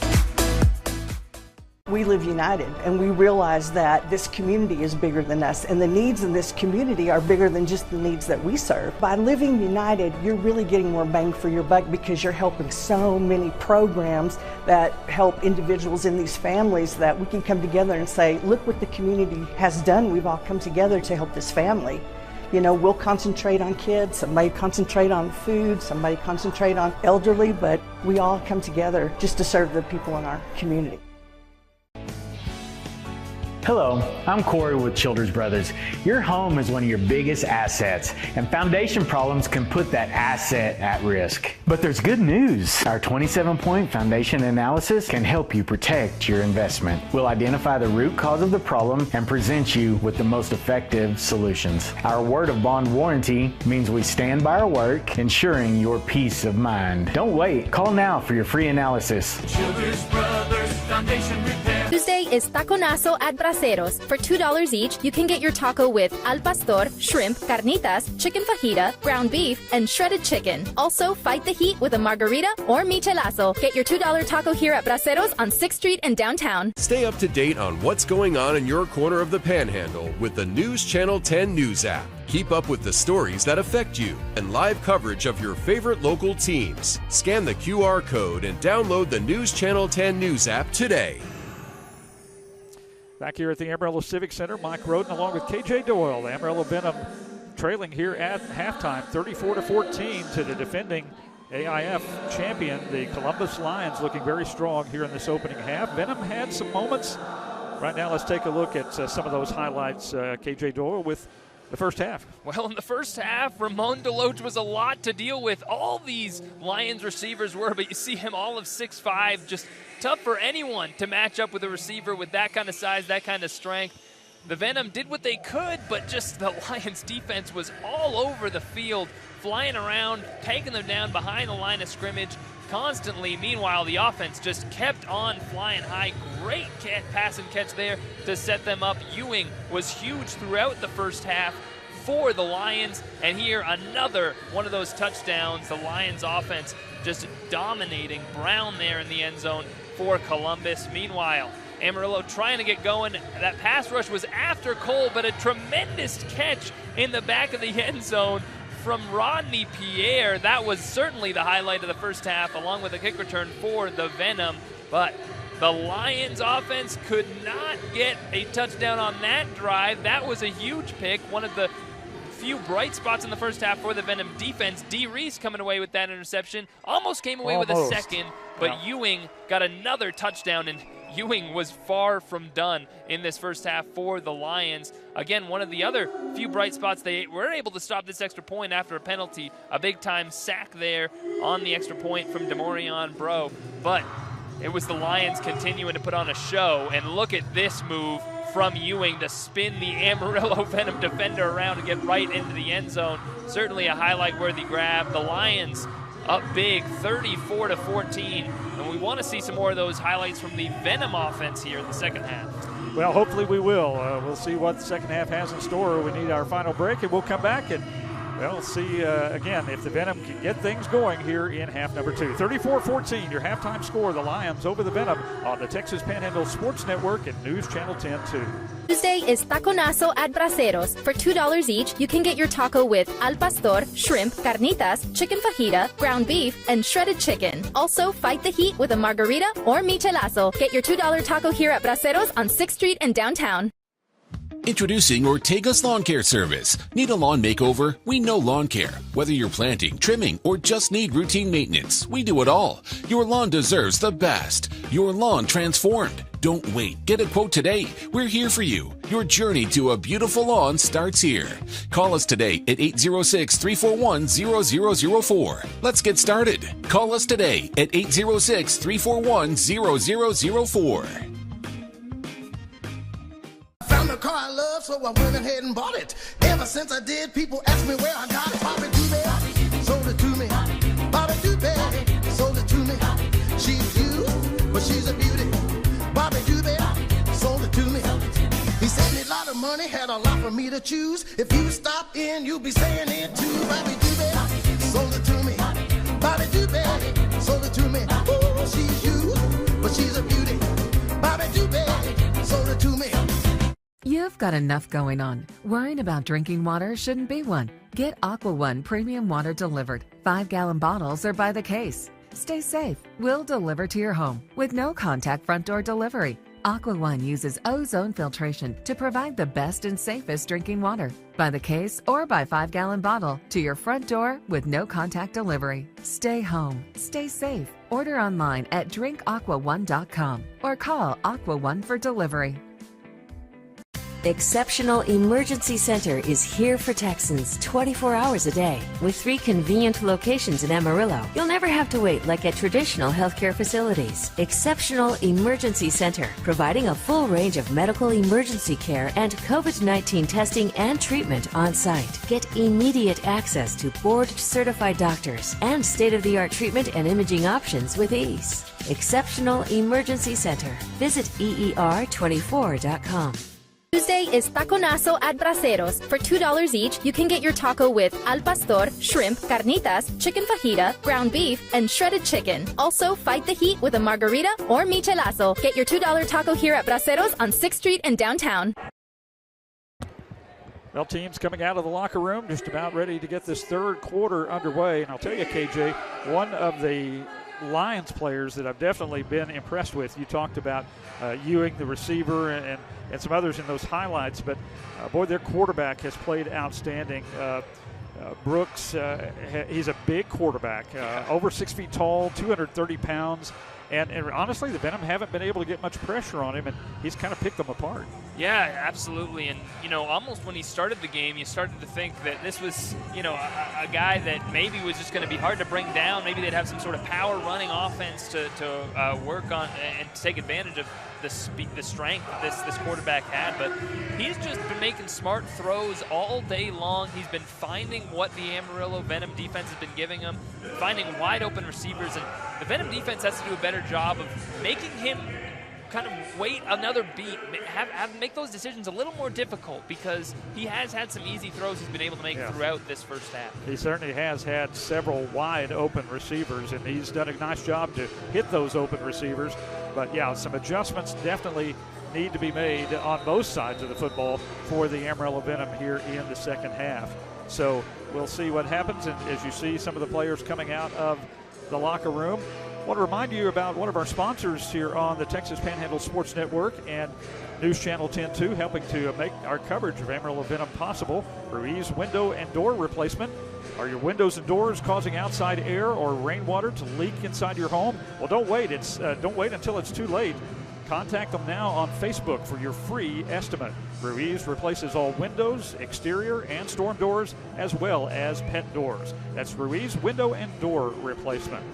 And Mike, I did see our friend there we just heard from in the interview, Z Robertson, coming out of the locker room, has his jersey on, but otherwise in street clothes, so we won't see him here today. But right now in the back of the Venom's little box there, just kind of trying to get his teammates pumped up and going, maybe dealing with a little bit of an injury himself, but hopefully we'll see him back out there soon. And another receiver that caught a touchdown pass last week, Khalil Stewart, he is out for this game as well. We mentioned Chris Jones is on the injured list. Dalton James, who started at running back last week for the Venom, out in this one as well. So and there might be a quick, instinct reaction, as many fans would have. I'm sure people watching would think, maybe should the Venom try something different on offense? Should they give, you mentioned that the quarterback Caleb Love got some reps in week 1. Should they give him a shot? But I would say, Mike, that the offensive struggles can't all be placed on the shoulders of Dalton Cole. We talked about who they're missing on offense this week, and I would just tell fans to reserve judgment maybe on Cole's performance, knowing how limited he's been and how limited the time he's had to work with the current offensive weapons has been. Well, and he's had to run for his life. He's been under pressure pretty much the entire first half on every offensive possession. Here is Ewing taking the kickoff at the 2-yard line for the Lions, looking for an opening. Starts right and back left, now up the middle of the field, and finally wrestled down short of midfield. And already we've got a skirmish breaking out. We saw all kinds of that sort of thing in the first half between these two teams. And a good job by the Venom to bottle this up. We've seen how dangerous Ewing can be and how much explosiveness he has, but the Venom create a crowd, make it hard for him to make much out of that return, but still gets up close to midfield, and that's pretty good field position, pretty good starting field position for the Lions. And we'll see what kind of show their offense is ready to put on here in the second half after some tremendous plays in the first half to put them up by 20. Josh Jackson finally wrestled him to the turf, but as KJ said, in good starting position for the Lions. Marcus Brooks, the quarterback, big, strong quarterback, takes the snap, kind of bobbled it. He will throw, and it's short, but the catch looks like it's made inside the 5-yard line. Diving for it was who else but D'Amico Ewing, and he comes up with the reception inside the 5. What a tremendous play from Ewing. The adjustment he has to make on this ball that's just a little bit short. Again, a pretty good throw, too. I want to give a little bit of credit to Brown, the quarterback, who makes sure that one's away from the defense, and just a great quarterback-receiver connection there, making sure that's in a spot where only his receiver can get to it. He kind of bobbled the snap. I thought maybe he didn't get a good grip on the ball when he threw it because it kind of came out funny. Yeah. But, you know, there was Ewing to scoop it up. Brooks under center now. And takes the snap again, has some trouble with the snap, but it doesn't matter.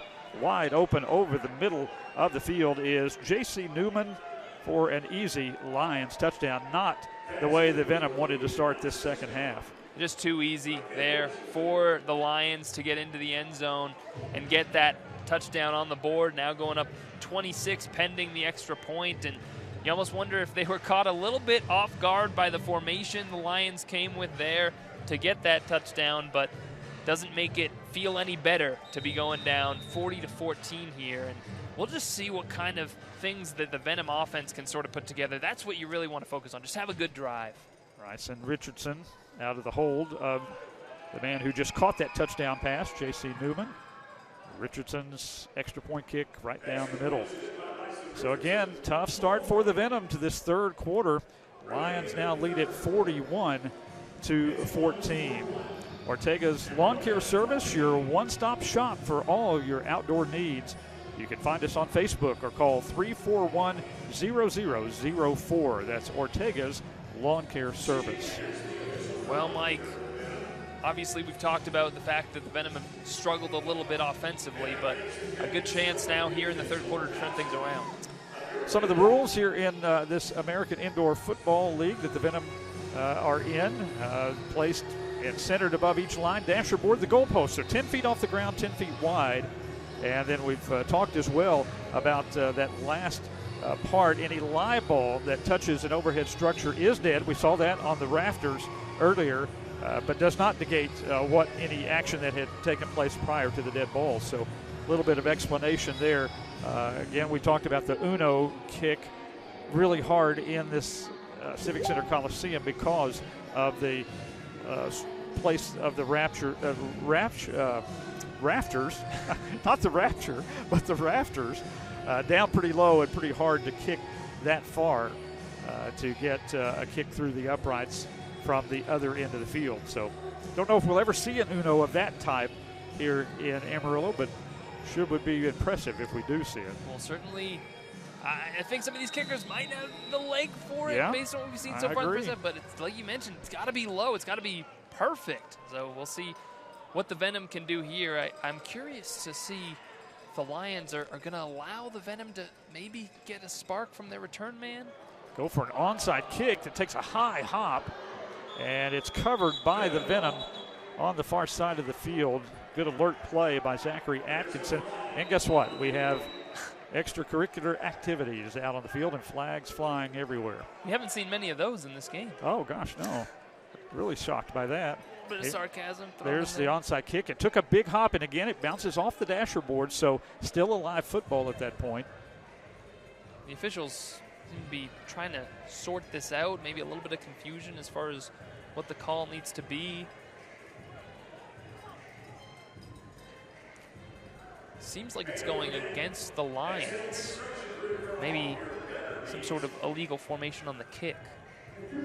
Play, offside, kicking team number 12. That penalty will be enforced. After the play, unsportsmanlike conduct, number 16, kicking team. his first of the game. That penalty will also be enforced. First down, Amarillo Venom. So, I believe that's the 5th unsportsmanlike conduct penalty we've seen against the Lions in this game. Wow, that is a lot. And again, just in one possession in particular, really helped keep the Venom drive going and ended up in a touchdown for Amarillo, along with the opening kickoff, which went for a score by Siobhan Richardson. And boy, it sure has, since that early excitement with that kickoff return to start the game, it has kind of gone downhill from there for the Venom on offense. They did get that one scoring drive, but that has been it so far. Now the Lions back on offense deep in their own territory now, just inside the 10. And the Venom defense definitely looking for a stop. Or check it, the Lions defense looking for a stop. Got my teams mixed up there. First down pass. Good catch. Trying to find some room after was Rodney Pierre. Well, Mike, you have to imagine part of the reason that the Lions were so comfortable with trying an onside kick was because their defense has been playing so well in this game. That they feel like no matter where the Venom get it on the field, they can potentially get a stop. So I imagine that factored into the Lions' thinking in going for the onside kick here. Now, the penalties don't exactly help that cause, putting them even closer to the goal line. But the Venom, if you're the Venom at this point, you got to ignore those elements of it. Just try to punch a score in and get yourself back into this game. Maurice contact Dowse in the backfield with the Venom quarterback. Alton Cole takes the snap, throws into the end zone, and it's incomplete. And I think that was Rodney Pierre, the intended receiver. Couldn't quite come up with it, and good coverage defensively by James Gray of the Lions. Great coverage by Gray on this one. I mean, Cole tried to fit it in there, but just nowhere to go. Tremendous use of your hands as a defensive back to punch that one away. Yeah, looked like he might have even gotten a hand in there to deflect it, so you're right. Great coverage on the play.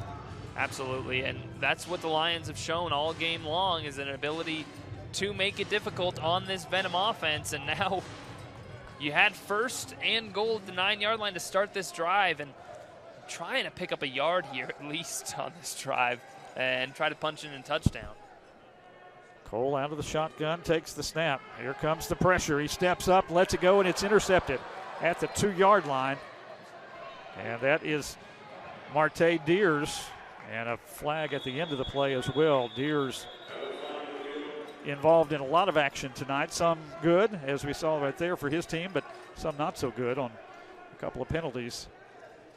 Well, Cole, again, facing pressure, just trying to get rid of it, and great coverage on the back end from the Lions. No one was open. No. And it really speaks to the talent that this Lions defense has, that they've been able to return, get illegal block in the back. Number 4, intercepting team. The penalties half the distance to the goal.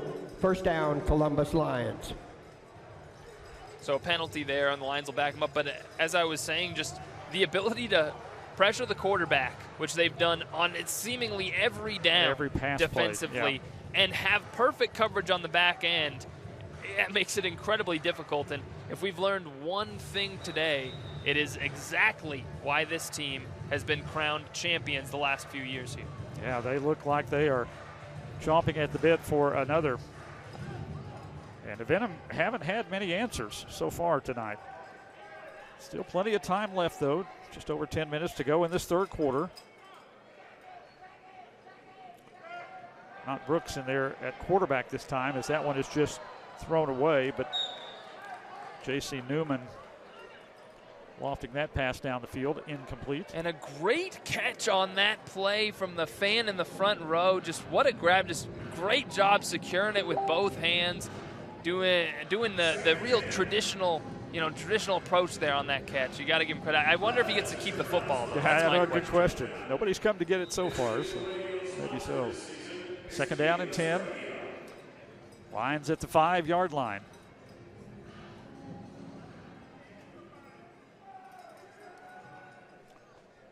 Newman under center, running back to his left is Kimbrough. And under some pressure, he sidesteps a would-be tackler, then slips through another tackler and down right around the 15-yard line, which should be enough, it looks like, for a first down. And that was almost trouble for the Lions, as it seemed like the Venom were going to get the sack, and maybe in the area of a safety it would have been close, but just a tremendous juke move to get out of there and then showing off the speed to pick up the first down. Or close to, they did give him the first down. Trayvon John came streaking up the middle. I think that's who it was. And very nearly had Newman wrapped up, but showed his elusiveness to get away. And it is a 1st and 10 just across the 15-yard line.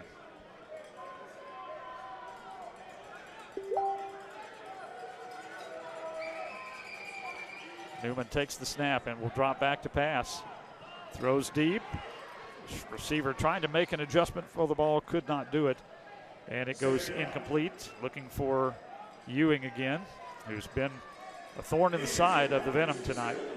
A little bit of contact there. It seemed like just kind of a bit of a miscommunication between the quarterback and the receiver there, that pass. Not too well in the vicinity of both the Ewing or Amarillo defensive back to try to make a play on it. So it seems like the Lions offense not quite as in a rhythm as we saw them in the first half. And the Venom certainly be a welcome sight for them if they can try to take advantage here and force a turnover on downs or some sort of turnover and get the offense back on the field. Just give them another chance to try to get something going. 2nd and 10 at the 16 for Columbus. Ewing with a lot of time, lets it go, but it's underthrown and picked off inside the 10-yard line. Coming down with that, Devontae Tinsley for the Venom. And they get a much-needed turnover. And, Mike, I think the big question there is why J.C. Newman is in at quarterback right now for the Lions. It appears that they've decided to go away from Marcus Brooks. The question Number is 56 offense. That penalty is declined. First down, Amarillo Venom. Timeout on the field. Well, and again, Tinsley with the pick. So with 7:16 to go in this third quarter of play, we've got a timeout. It's Columbus leading the Amarillo Venom 41-14.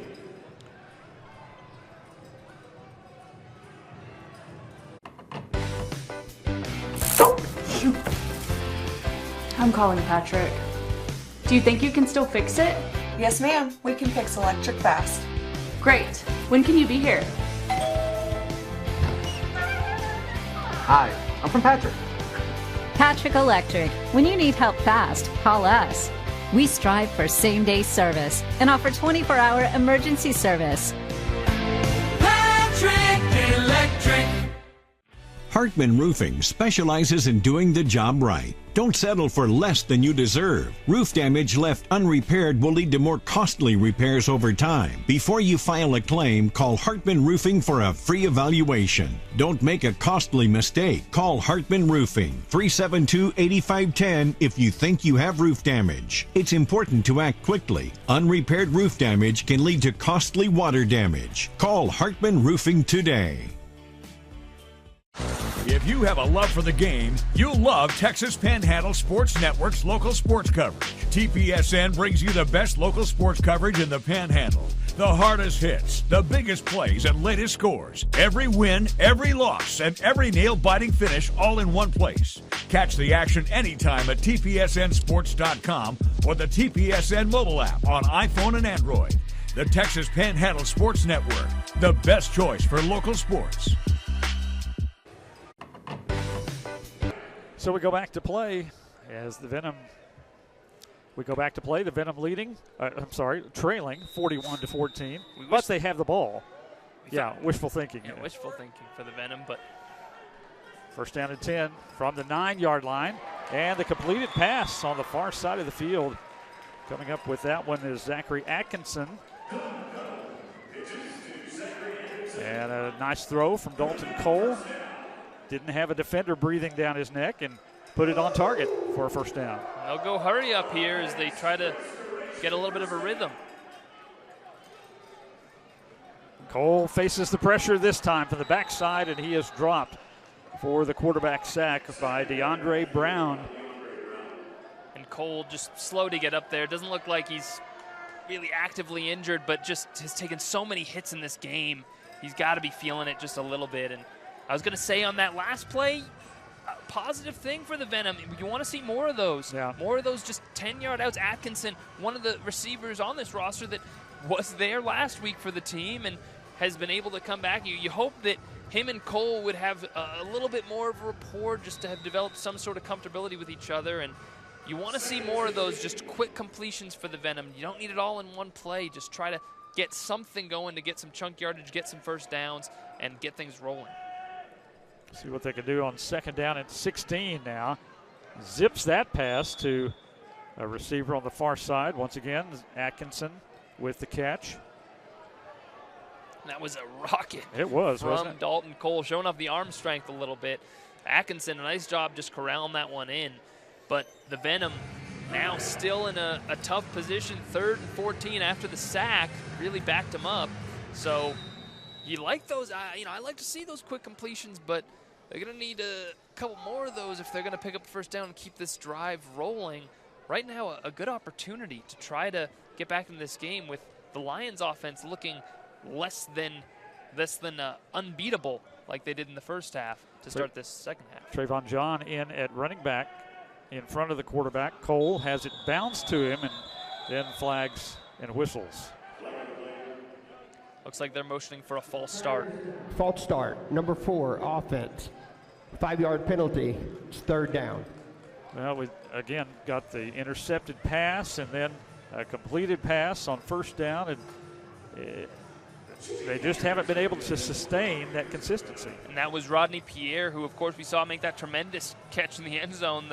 The one of the real few highlights for the Venom, really the biggest highlight for them on offense so far today. So just needing to clean up a few of those things, certainly going into next week if you're the Venom. Fewer penalties on offense. Make sure everybody's a little bit more tightened up in terms of those tiny details that you need to make sure are right on a week-to-week basis. And pressure again from the backside. And just as before, it's DeAndre Brown with the quarterback sack. And the Venom headed in the wrong direction. And, I hate to say it at this point, but Dalton Cole has to let that one go. And it wasn't as if there was any receiver wide open down the field. It was great coverage again from the Lions. But if Cole just takes a little bit off of it, maybe could have gave Pierre a chance around the 20, 15-yard line and do what we saw at the beginning of the first half for the Lions. Remember that great completion to Ewing down the field? You'd say a little bit underthrown, but that was really a great placement on the ball as much as it was underthrown because Ewing was the only one that can get to it. If you could do a little bit of the same sort of thing, if you were Cole there, is the Venom are going to go for it now. Why not here in the second half? Yeah, absolutely. 4th and 23 as they're backed up to the 6-yard line. Cole's got to find some time. He steps up now and lets it go deep. Has a man down there. It's caught. Touchdown, Venom. There was a flag on the play, though, Mike, back behind the line of scrimmage. So he might have to check the penalty on that touchdown. Siobhan Richardson. But hold everything. Flag back near the goal line, flag at midfield. And the one behind the goal line came out pretty early. I have to wonder if it was in the area of a legal formation for the Venom. So it looks like Venom are going to celebrate the touchdown, and it appears as though maybe the Venom think this one is going to stay. Fouls on the play. Illegal defense. Both linebackers went into coverage prior to the play action. Illegal formation defense. The defensive end was outside the guard. Both penalties are declined. Result of the play, touchdown. Wow.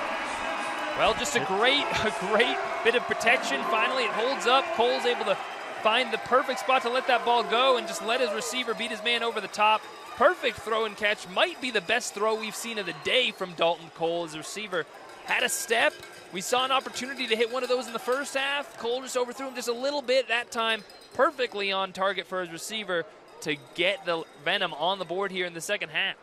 Wow, beautifully executed play. Yeah, we would definitely like to see more of that. That's Dalton Cole when he has time to throw. Now, he was flushed out initially, but he stepped up and then let that one fly. And just a picture-perfect throw hitting Richardson on the run. 2-point conversion try. Trayvon John in the backfield with the quarterback. Cole wants to throw, looks right, now comes back left, and it's high and picked off in the end zone. And he'll go down right around the 6-yard line. Should be blown dead rather quickly. So he kind of hit off the side there, but getting that pick was Kai Griswold. And so that thwarts the 2-point attempt by the Venom. With 2:35 left to go in this third quarter, it's 41-20. The Lions lead the Venom on the Texas Panhandle Sports Network and News Channel 10-2. So think about this. Light travels 93 million miles from the sun to reach your eye.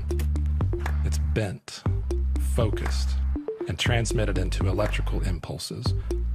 Those signals are then decoded by the brain into colors, patterns, and the three-dimensional images that build the world around you.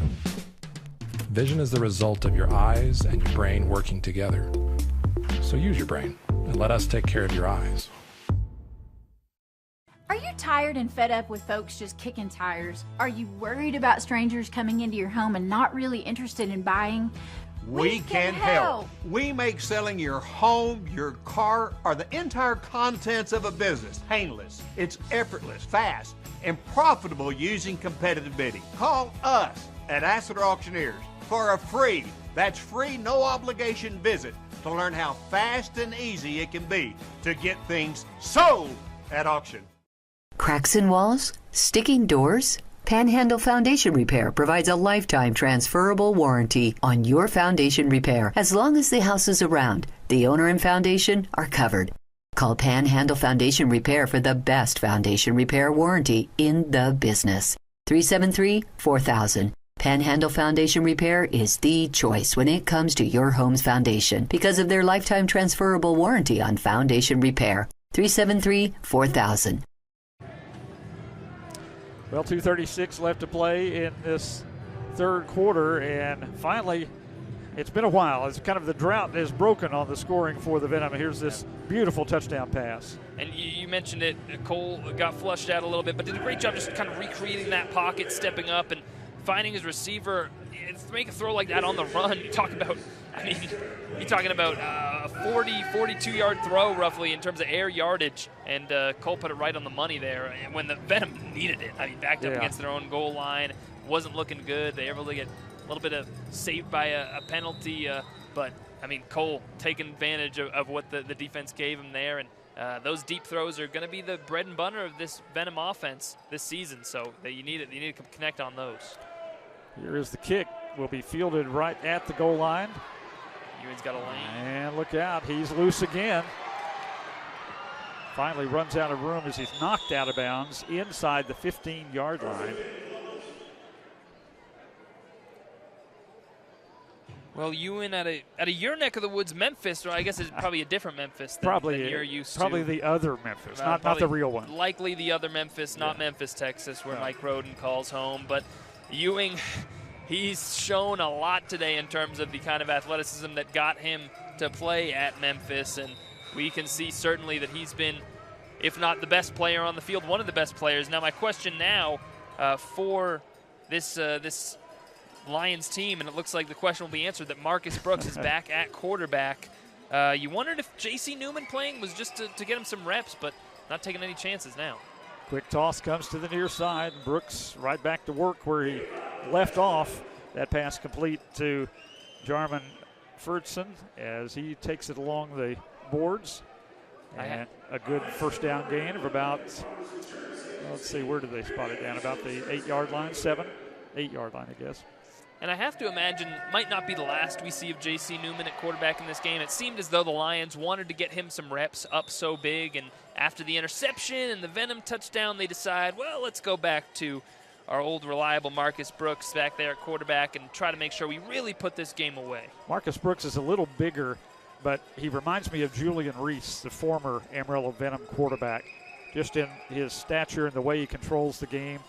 Arm strength, all those things. He lofts that one into the end zone. It's taken away. Wow, what an interception. Looked like it was going to be a touchdown pass. How about that? And credit Devontae Tinsley, his second interception of the second half. Well, the Venom certainly making big plays on defense. Doesn't matter who's a quarterback, I guess. The Venom defense is just in a bit of a rhythm. You're right. It just looked like for the Lions, it was Jarman Fetson who mistimed his jump because the ball was there. If he just times that correctly, he has a touchdown, but he's coming down once the ball finally gets to him, and that gives the Venom just enough time to get in there and make that play for the interception, just taking it away. As you mentioned, taking a touchdown off the board, and maybe that's the momentum swing that the Venom needed in this game. You know, they're only down by 21, and in the indoor game, that's not a lot. Let's see what they can do before we get too far ahead of ourselves. Dalton Cole takes a low snap. Here comes the blitz. He sidesteps the defender and then makes something out of nothing, as he might have gotten back to the line of scrimmage, or maybe not quite. But that looked like it was going to be disastrous. And we've seen the Venom have a little bit of trouble with the snap throughout the course of this game. That's something that they've, for whatever reason, has caused them some issues, just getting that snap off clean, and it came up there as well. Number 2 defense, lined up outside the guard. 5-yard penalty, it's first down.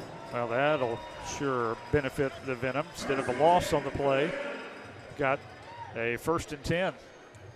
We've mentioned this pressure that Cole's had to face in this game. That was maybe some of the best that we've seen of him as far as trying to evade that pressure. As we'll see if they can get this snap off before the third quarter ends. Nope, not going to quite make it. Well, quarter. Venom not quite dead yet. They still trail the Columbus Lions, the defending league champions. But it's now 41-20. And the Venom with the ball when we come back for the start of the fourth quarter. We'll be back after this on the Texas Panhandle Sports Network and News Channel 10.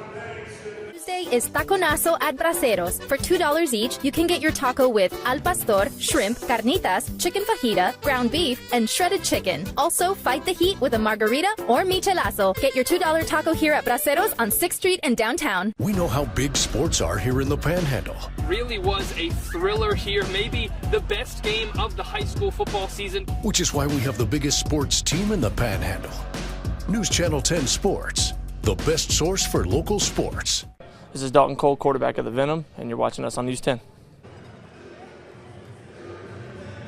1 quarter to play here in regulation of this AIF matchup between the Amarillo Venom and the Columbus Lions. Not quite done yet, 41-20. Final 15 minutes coming up, and some signs of life, KJ, there late in the third quarter from the Venom. Certainly, and the defense has been making plays. You made note of the interceptions that they've been able to get in this second half and really slowing down this Lions offensive attack. So a lot of room left to go for the Venom. They're going to need at least 3 scores to get back into this game, but a touchdown here and you're in business. From the 15-yard line, Cole takes the snap. Steps up, goes deep, has a man, but runs out of room. Oh, that has to hurt. Hassan Brockman was at full speed, but is able to trot back to the huddle. And Cole was facing a little bit of pressure from the outside there, you see, and he was just trying to heave that one up deep, put everything he had on that football right to the table. Can't be fun either. But man, but great camera work coming right at the camera. Throw just went a little bit far for Cole there, but it would have been a tough one to fit in there. 2 defenders again for the Lions in the area. Would not have been an easy completion. So second down and 5 for the Venom from the 15. Just underway here in quarter number 4.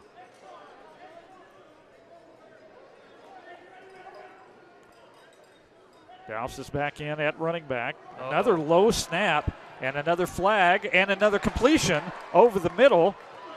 And Richardson looking for more running room as he slung backwards.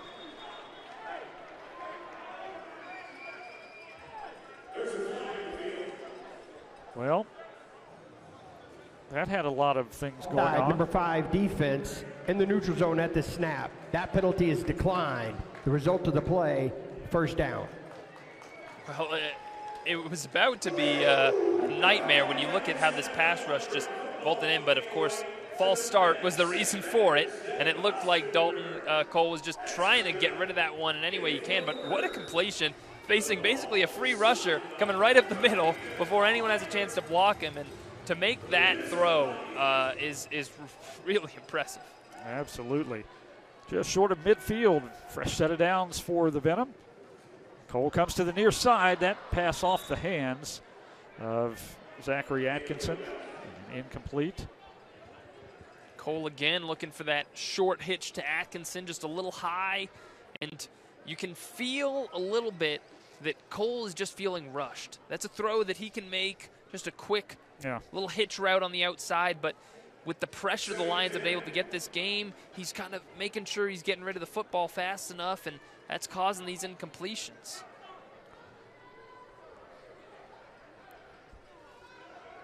From the 24, second down and 10. Pressure comes. He unloads it over the middle. Nice catch by Maurice Contact Douse. And in traffic, takes it for short yardage out to the 23. Not an easy grab. You heard the Lions look like their coaching staff yelling out screen that it was coming, and not an easy grab as he was being crowded by one of the Lions defenders. Able to pick up a couple yards there, which you'll certainly take in this position on the field to make it third and a little bit more manageable. All the receivers to the near side of the field at the moment. And they'll stay to the near side of the field. Cole's throw comes to the near side. It's low. Did he hang on? He did, but just short of the first down marker. That's Richardson. Siobhan Richardson with the shoestring catch. You mentioned it. Just a great catch from Richardson, as that one had to be picked off the turf to come away with that one and now create a fourth Amarillo and short Venom, situation. they're first. It's 30 seconds. And you have to wonder what the Venom will be drawn up in this timeout, knowing that it's really their first fourth and short of the game here, and what kind of we'll see from the coaching staff trying to be creative and make sure they pick this one up. Our game tonight brought to you in part by Ruiz Window and Door Replacement. Are your windows and doors causing outside air or rainwater to leak inside your home? Well, don't wait until it's too late. Contact us now on Facebook for your free estimate. Ruiz replaces all windows, exterior and storm doors, as well as pet doors. Ruiz Window and Door Replacement.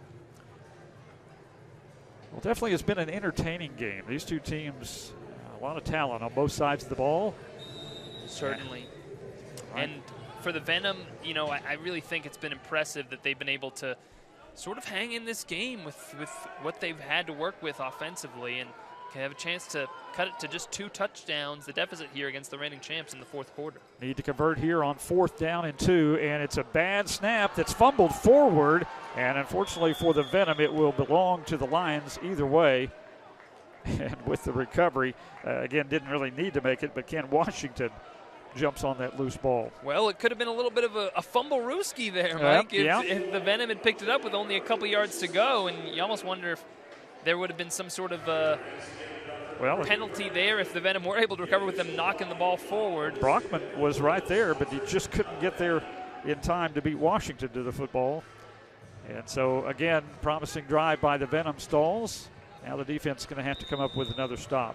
And it's something we've talked about throughout the course of the game, and we've brought up more in this second half, just the trouble with the snap. They've had a few of those here today. Big troubles tonight, yeah. A handful of plays where just the snap has been off for whatever reason between Cole and his linemen. Brooks under center, and flags and whistles before the play. We'll back up the Lions for 5 yards. Prior to the snap, false start, number 12, offense. 5-yard penalty, it's first down. This Lions offense has not been the same offense that we saw in the first half. Really, both of these teams, we saw this high-flying first half, 48 points put up on the board between the two teams. So far here in the second half, only 13 points combined, and so far dipping into the fourth quarter here. A little bit surprising. And as good as the Lions offense and defense, for that matter, looked in the first half, we forget this is their first game of the season. Yes. So that obviously makes a difference as well. Second game for the Venom. Brooks looks, Goes to the far side of the field and has a man. And he's out of bounds just short of the 20-yard line. Catch made there by Roman Deloach. And we have to give some credit to the Lions offensive line because for the most part today, they've given Brooks time to throw. And they've provided some great protection against this Venom pass rush. Haven't been able to disrupt much in terms of that Lions passing game. And I feel like that's been a huge key to why they're ahead right now. Yeah, I agree. They have been pretty stout up front. Second down and 5. Ball at the 18-yard line. Quick toss to the near side, complete. And big yardage heading down the sideline with the catch is Fertson again. Nothing fancy there, just a little short, quick pass and follow your blockers down the field for just a first down. Great play design, and for as much as we've seen Ewing be the person that makes the plays with the ball in his hands, he made a great block on that screen to free his teammate up and pick up that first down. And will be interesting to see now if the Lions can get some points on the board. It's been a while since we've seen them punch in a touchdown, and certainly they'll be hoping to finally get one in the end zone here. First and 10 at the Venom 17-yard line.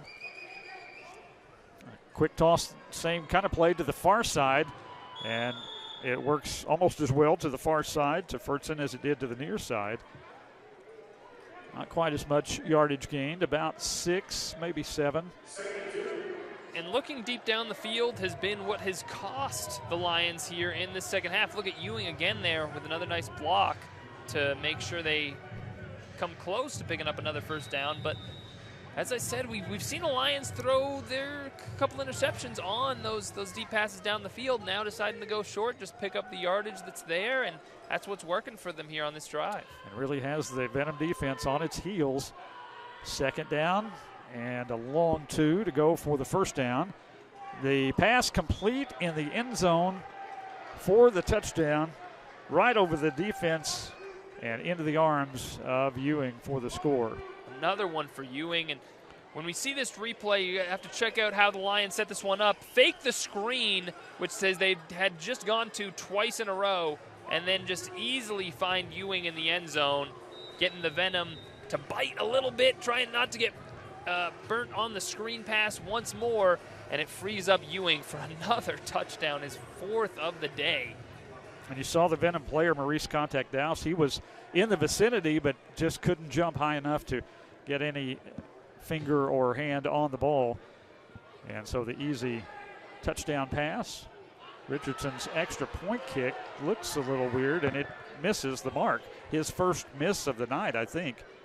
And so with 7:36 left to play in this fourth quarter, we've got a timeout. It's the Lions now leading the Venom 47-20. We're back after this on the Texas Panhandle Sports Network and News Channel 10-2. Honey, did you see this crack in the wall? I'm gonna have to hire a contractor. Hey. We're gonna need a foundation repair contractor. Relax, I've already called the right people. That's probably them right now. You must be Mrs. Green. This guy's a contractor? Jeff, nice to meet you. Just because your foundation is settling doesn't mean you have to. It's time to expect more from your contractor. Call for your free, no-obligation inspection today. Hey, Bob. Roof's looking a little rough there. Yeah, I've been meaning to get somebody to take a look at that. Well, don't sweat it. I know a guy. I heard you could use a new roof. Don't just let someone fix your roof. Mayfield Roofing has been in business since 1961 and will be around well after the storm to take care of you. Mayfield Roofing. Is your house letting in more than just sunshine? Drafty windows and doors can make your home feel uncomfortable and cost you money on your energy bills. Here at Reese Window and Door Replacement, we can help. We specialize in replacing windows, exterior doors, storm doors, and even pet doors. Our experienced technicians will get the job done right, quickly and efficiently. Don't suffer through another summer with Drafty Windows and Doors. Call today for your free estimate. That's 806-335-0677. Reese Window and Door Replacement. Well, just as the Venom were trying to get some traction here in this second half and making a little progress, while the Lions' offense comes to life. Like you said, it hadn't been exactly the overpowering offense that we saw in the first half, but it didn't matter.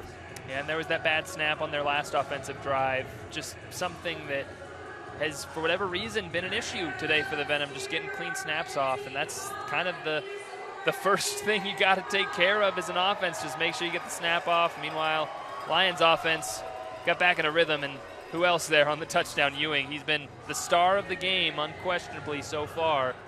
And what is that? I think 4 touchdown catches for Ewing? Like 4 for Ewing so far on the day.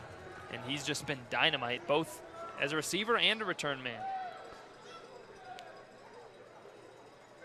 Richardson, the deep back this time. If he'll get a chance, and it looks like he will. From deep in his own end zone. Has a hole over the right side, tries to cut it back, and does with limited success as he across the 15 out to about the 18, maybe 19-yard line to start this possession. Mike, the Venom crowd, for as excited as they were on that first return touchdown of the game for the Venom, this place was energized. Now it's become a little more quiet as this game winds to an end and the Venom find themselves in considerable hole. But just as I say that, the Make Some Noise graphic comes up and we're trying to get the crowd back into it. I think they had a feeling that I was about to say that. They're like, we need to get the crowd jazzed up again. Yeah. Courtesy of KJ Doyle. 1st and 10 at the 18. You know what would help even more? A big, long touchdown pass play. I think the Venom might want to cook one of those up as well. But again, problems with the offensive snap for some reason. You know what? We didn't see any of that last week that I recall. Certainly not nearly as many as what they've had tonight. Been confusing. I don't know if we are able to get a closer look somehow at for whatever reason why. It's just kind of dribbling back there. Yeah, I don't know why the Venom offensive line has struggled to get that one up in the air. It just seems like, and especially on key down and distance, it's been an unfortunate element of this game. And, you know, when you just give away plays like that, you just throw away one of your 4 plays to get a first down, it really costs you. Josh Jackson is in there at center now. He wasn't the starting center. Bryant Ankara was the starting center. Pass deep, but underthrown, and, well, did they catch it anyway? No, going to be incomplete. Looked like it was going to be picked off for sure. 2 defenders back there for the Lions. And I don't know if we didn't have a great angle on it from our vantage point. The Lions are trying to argue that it deflected off the side and stayed in play, maybe deflected off a few players' hands as well. But again, we're just kind of covered up by the side there. You can see them kind of tip it. Would have fallen right into the hands of the other defender if they were able to, but here's going to be a great angle of this. The pass touched the second part of the wall, therefore it is an incomplete pass. Yeah, it was over. Personal foul, roughing the passer, number 52 defense. 10-yard penalty from the previous spot, automatic first down. So either way would not have mattered for the Lions as they get called for the roughing the passer. So even if it was an interception, it wouldn't have been due to the penalty. But at least much better field position for the Venom at the 24-yard line. And they were trying to connect on that deep one. Again, roughing the passer, so they get away with it. But Dalton Cole trying to force one down the field there. Really, not much was there. 2 defenders in the area. And if not for that late penalty, with the pass rush coming in a little late on Cole, that would have been one that would have cost the Venom another possession here. Gets a good snap from center this time, avoids the rush, and then fires a pass right on target over the middle, just short of the 15 to Rodney Pierre. I think that might have been Brockman. It was, actually. Sorry. It was a nice play by Brockman, and he almost was able to get away here and go all the way for the touchdown as we have an injured player. But great little catch in traffic. If he was just able to break that one tackle, would have been gone to the house, but one of the Venom defensive linemen down now. Or the Lions. Yeah. So momentary break in the action. Yep. I was going to say maybe just a cramp. That's what it looks like. and those hurt. As an old man who suffers from that at night, I can tell you those hurt. Well, good to see he was able to get off the field, and on that play, the Venom able to pick up the first down, and one of the real positive plays we've seen from this offense so far in this game. And, you know, opportunities have been few and far between down here towards the end zone for the Venom. So if they can convert here, you know, he's still down considerably in this one, but just get some positive momentum towards the end of this game as you try to see maybe of who these players you brought in this week to replace some of the injured players, of who maybe will be able to stick around. All kinds of movement up front on that snap back to the quarterback.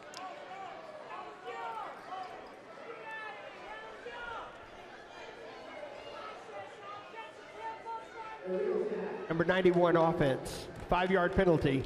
It's first down. You could see Dalton Cole's frustration there after the play, knowing that the Venom were going to be backed up. And, you know, it really feels like, as you know, you see here, just kind of throws the ball into the ground, or after hitting himself on the head with it a couple times, just the frustration coming out here. It has been frustrating for Dalton Cole tonight. Towards the end of the game. So, yeah, he's taking a lot of hits, and, you know, you have to give the Venom the benefit of the doubt here, knowing that they have been so depleted this week. So 1st and 15 from the 21. Time to throw this time, but too tall. And over the head of Brockman, incomplete. The Lions players a little frustrated after running into each other there. A little more frustration than you would expect to see at this point of the game, up 27, and it was an incomplete pass anyway. It's not as if you gave up a touchdown on that one, but still coming out there a little bit. But as I was saying, you know, the Venom, the positive you have to take from this is knowing, hey, this was the defending league champs that we were going up against here today. This is a great team capable of, you know, going all the way, one of the best teams, if not the best team in the league this year. And we're a roster that's missing a lot of our guys. So I don't think this is one that you look back on and really take too much of an emotional hit from. Schultz going to the air again, and a great catch for the touchdown. Wow, fingertip catch for Brockman. Hassan Brockman out of Valley Forge College comes up with a beauty. And look at the adjustment that Brockman had to make on this football. It's great coverage, and he just has to fall backwards and, like you said, just get his fingertips on it while he's getting rammed into the wall. And still hung on. That is not that is not an easy play to make. An extremely tough catch to be falling backwards and have to make that adjustment mid-route. But Brockman has made some nice plays on this drive. We saw the little 10-yard pickup he had, and now the go-to option on the touchdown as well as the Venom lineup for 2. See what they come up with here. And some big hits, and it looks like, and the helmet comes off after all of that. Dalton Cole's not going to be able to get in. Good job gang tackling there by the Columbus Lions, and they hold the Venom out of the end zone. Score remains 47-26. 2:08 left to go here in this fourth quarter of play. Well, it's Dalton Cole right now, of course, just lost his helmet on that one. Looked like he wanted some sort of maybe penalty for maybe a face mask or something if his helmet flying off, but no call from the officials there, and you can just tell Cole, even after that touchdown, just you take that many hits in a game, you're going to be frustrated, you're going to be feeling it. You can tell that that's kind of been what has plagued them here today, and something that's certainly come out for Cole right now, just being frustrated after taking so many hits. We get another look at that beautiful touchdown. Boy, that is worth another look. My goodness. Great throw from Dalton Cole, but as you said, the adjustment is what made that catch, and then to hold on as you smack into the wall. Yeah, not easy. Well, we'll see what the Venom decide to do here. Down 3 scores. At this point, you might as well go for an onside kick attempt and see if you can recover, get the ball back for your offense, and just three scores in 2 minutes might be somewhat challenging. You know, we didn't see the offense in too much of a hurry in their last drive, but at this point of the game, there's no sense in leaving anything to to chance, and you might as well just try to, hey, let's go for the onside kick, try to get the offense the ball back, and who knows what can happen. It's St. Patrick's Day, luck's in the air. Maybe you can find a little bit of luck in the final 2 minutes and, get back into this game. I don't know. I don't know if St. Patrick's in the crowd. You never know. He loves arena football. Is that right? I think so. I think it's in the scripture. Oh, goodness. Well, again, not a whole lot of time left, but let's see what the Venom can do here on this kickoff. High ball, still live. It's finally picked up, and then look out. How in the world did he get that and take it to the house? Mike Swan.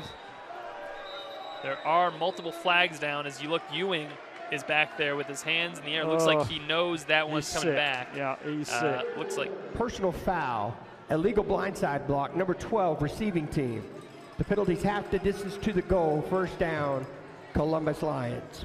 And that one will be on Ewing. He did not like the call. He thought he just made a great block on that play. And it looked like the Lions were lined up, ready for it to be an onside kick, and they had one man back to return it. As you can see, they didn't have many blockers back there for him. But as he recovers it and comes out, let's see. Oh, it looks like that Ewing block was just off screen. Right there. Couldn't quite see it, but it looked like it was a great return for a few seconds as he celebrated, but this one's going to be coming well back. And I do wonder what we'll see out of this Lions offense with limited time remaining. If they try to work some things out offensively or just decide, you know what, let's get out of this game as quickly as we can and move on to next week with a W.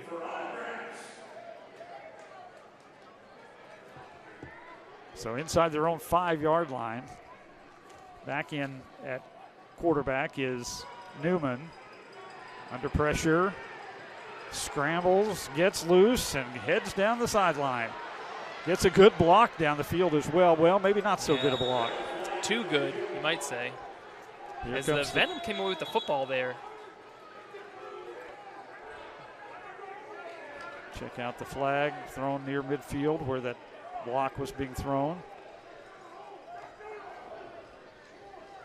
A lot to sort out here is I'm not sure exactly how the Venom ended up coming away with the football. I don't know if the officials caught that. As you see, we talked about. Runner was forced out of bounds prior to the ball coming loose. Holding, number 7 offense, 10-yard penalty from the spot of the foul. It's 1st and 10 after enforcement. All right, so the first down's still picked up, but the Venom there, of course, they did look like they forced the fumble. Maybe they had a turnover, but not to be, as the runner ruled out of bounds before that. I did want to make note of the fact that the Lions have decided to keep rolling on offense here with J.C. Newman in. And we saw him early in the second half. They clearly want to get him some reps at quarterback, and they clearly have decided that with under 2 minutes to go, they're going to commit to that plan and try to get him some time here to show what he has. Well, definitely he's got the elusiveness. And we've got a timeout with 1 minute left to play. 47-26, Lions on top of the Venom on the Texas Panhandle Sports Network and News Channel 10-2. Overhead Door Company of Amarillo is proud to be a family-owned and operated business in the Texas Panhandle for over 50 years. We offer high-quality and all-warranted work for your garage door. Need to replace a whole door? Don't worry. We can just replace the parts you need and you can save money. We're the original overhead door of Amarillo.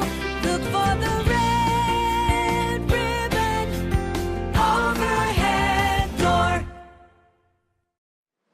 Introducing Ortega's Lawn Care Service. Need a lawn makeover? We know lawn care. Whether you're planting, trimming, or just need routine maintenance, we do it all. Your lawn deserves the best. Your lawn transformed. Don't wait. Get a quote today. We're here for you. Your journey to a beautiful lawn starts here. Call us today at 806-341-0004. Let's get started. Call us today at 806-341-0004. Well, 1 minute left to play, and there we are, right yeah, there. Up there in the rafters. Luckily, none of the balls that have went in the rafters have hit us, but I'd be ready for it. I tell you what, I almost got hit by a foul ball at the sod pulley at the Hodgetown the other day. Oh, yeah? At an Amarillo College game. I mean, it was just past our open window to the right. And I was ducking for cover, I'll tell you. That's what happens in some of these games. Especially, you got to watch out. You go to a baseball, softball practice out here, there's batting practice going on. I've been in foul territory. I got to be careful. Yeah. One of those Bushland players came and had a. He said I saved you. It went behind me, and he still kind of knocked it away. But he said he saved you. I'll give him credit for it. I'll say that he did. But.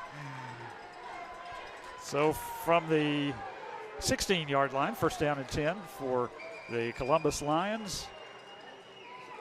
Newman dropping back to pass. Lets it go over the middle, a little bit short, under some pressure there towards the end of that play. And I think clearly, no question for the Lions that Marcus Brooks has been the better quarterback today. He didn't love the interception that he threw. Really, either of the interceptions he threw. The first one in the first half, certainly predetermined read. You know, he was throwing that as soon as he took the snap, and we saw a great play there from D. Reese to pick it off. And then he comes back in the third quarter, throws another interception. So it hasn't been perfect for the Lions in their first game, as you've mentioned. But if there was any questions they had about who their better option at quarterback was, I think that certainly Marcus Brooks has proven that he's that player. He was outstanding tonight. And another penalty marker. We've had a ton of those tonight. By the way, in case you're wondering, next game for the Amarillo Venom will be on the road number against Corpus 7, Christi. Offense, 5-yard penalty. That'll be on. It's second down. March the 30th. The Corpus Christi Tritons, the opponent there. By the way, they will play the Columbus Lions again. That'll be in Columbus later on in the season. Well, not that much later, April 12th, as a matter of fact. Next home game will be coming up. Let's see. I don't really say. Oh, there we go. April 27th. And that will be against Corpus Christi as well. April 27th. Second and 15 from the 11. That pass too tall, incomplete. And guess what? Another flag on the play. Newman has really shown a lot of athleticism in this game, but his accuracy has not been there for the rest of this game. Roughing the passer, number 55, defense. 10-yard penalty from the previous spot, automatic first down. Well, Thank you, sir. You're welcome. Devon Traylor, that defensive front for the Venom, committing the foul. So that will put it out across the 20 at the 21-yard line. And a fresh set of downs.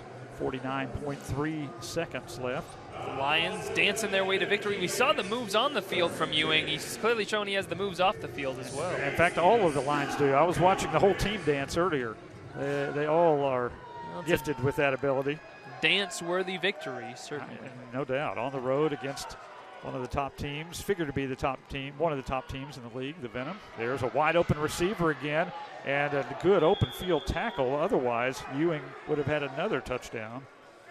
Man, the juke move that Ewing put on there looked like it was going to get the Venom defense, but luckily he was able to make the tackle there. But just look at the agility that Ewing shows here. Just that wiggle, almost got right by him into the end zone. When you're talking about, I think it was Devontae Tinsley who stopped him with that good open field tackle, by the way. Great play. Tinsley's had a couple of interceptions tonight for the Venom. Clock running with 15 seconds left. First and 10 from the 9. Struggling for yardage. A QB power action out of that, and the clock will wind. Timeout, Columbus Lions. They're first. It's 30 seconds. And, you know, Mike, just a great timeout from the Lions. With 5 seconds to go, up 21, you need to make sure that you close this game out strong and punch in another touchdown. So smart timeout there from Lions to make sure that this game does not end, because the worst thing that could happen at this point is that this game ends 47-26 for them. Well, they've got it at the 8, so they're in good position. to score again. Interesting play call there, honestly, though, from the Lions. A little QE power action. It seemed like Newman was just trying to follow his blockers. Not much opened up there. The Venom do a nice job bottling that one up. But you would think if you're the Lions right now and you're trying to see what Newman has at quarterback, you'd want to see him throwing. Clearly, we've seen he's athletic. He can move. He can evade rushers. He's got some great juke moves. But I want to see what kind of an arm he has. Looks like he's going to put it up right here. And he throws to the end zone. And it's incomplete. And no flags on the play, don't think. Swan was the intended receiver. And that will do it. Well, again, 47-26, your final score as the Venom fall here at home in a tough one against the Columbus Lions, the defending league champions. And definitely they're off to a good start in defending that title. Venom will regroup and again be back in action in a couple of weeks on the road at Corpus Christi. We'll take a minute timeout here, and then we'll come back and recap it for you right after this on the Texas Panhandle Sports Network and News Channel 10-2. TPSN brings you the best local sports coverage in the Panhandle, the biggest plays and latest scores. Catch the action anytime at TPSNSports.com or the TPSN mobile app. The Texas Panhandle Sports Network, the best choice for local sports. Is your house letting in more than just sunshine? Drafty windows and doors can make your home feel uncomfortable.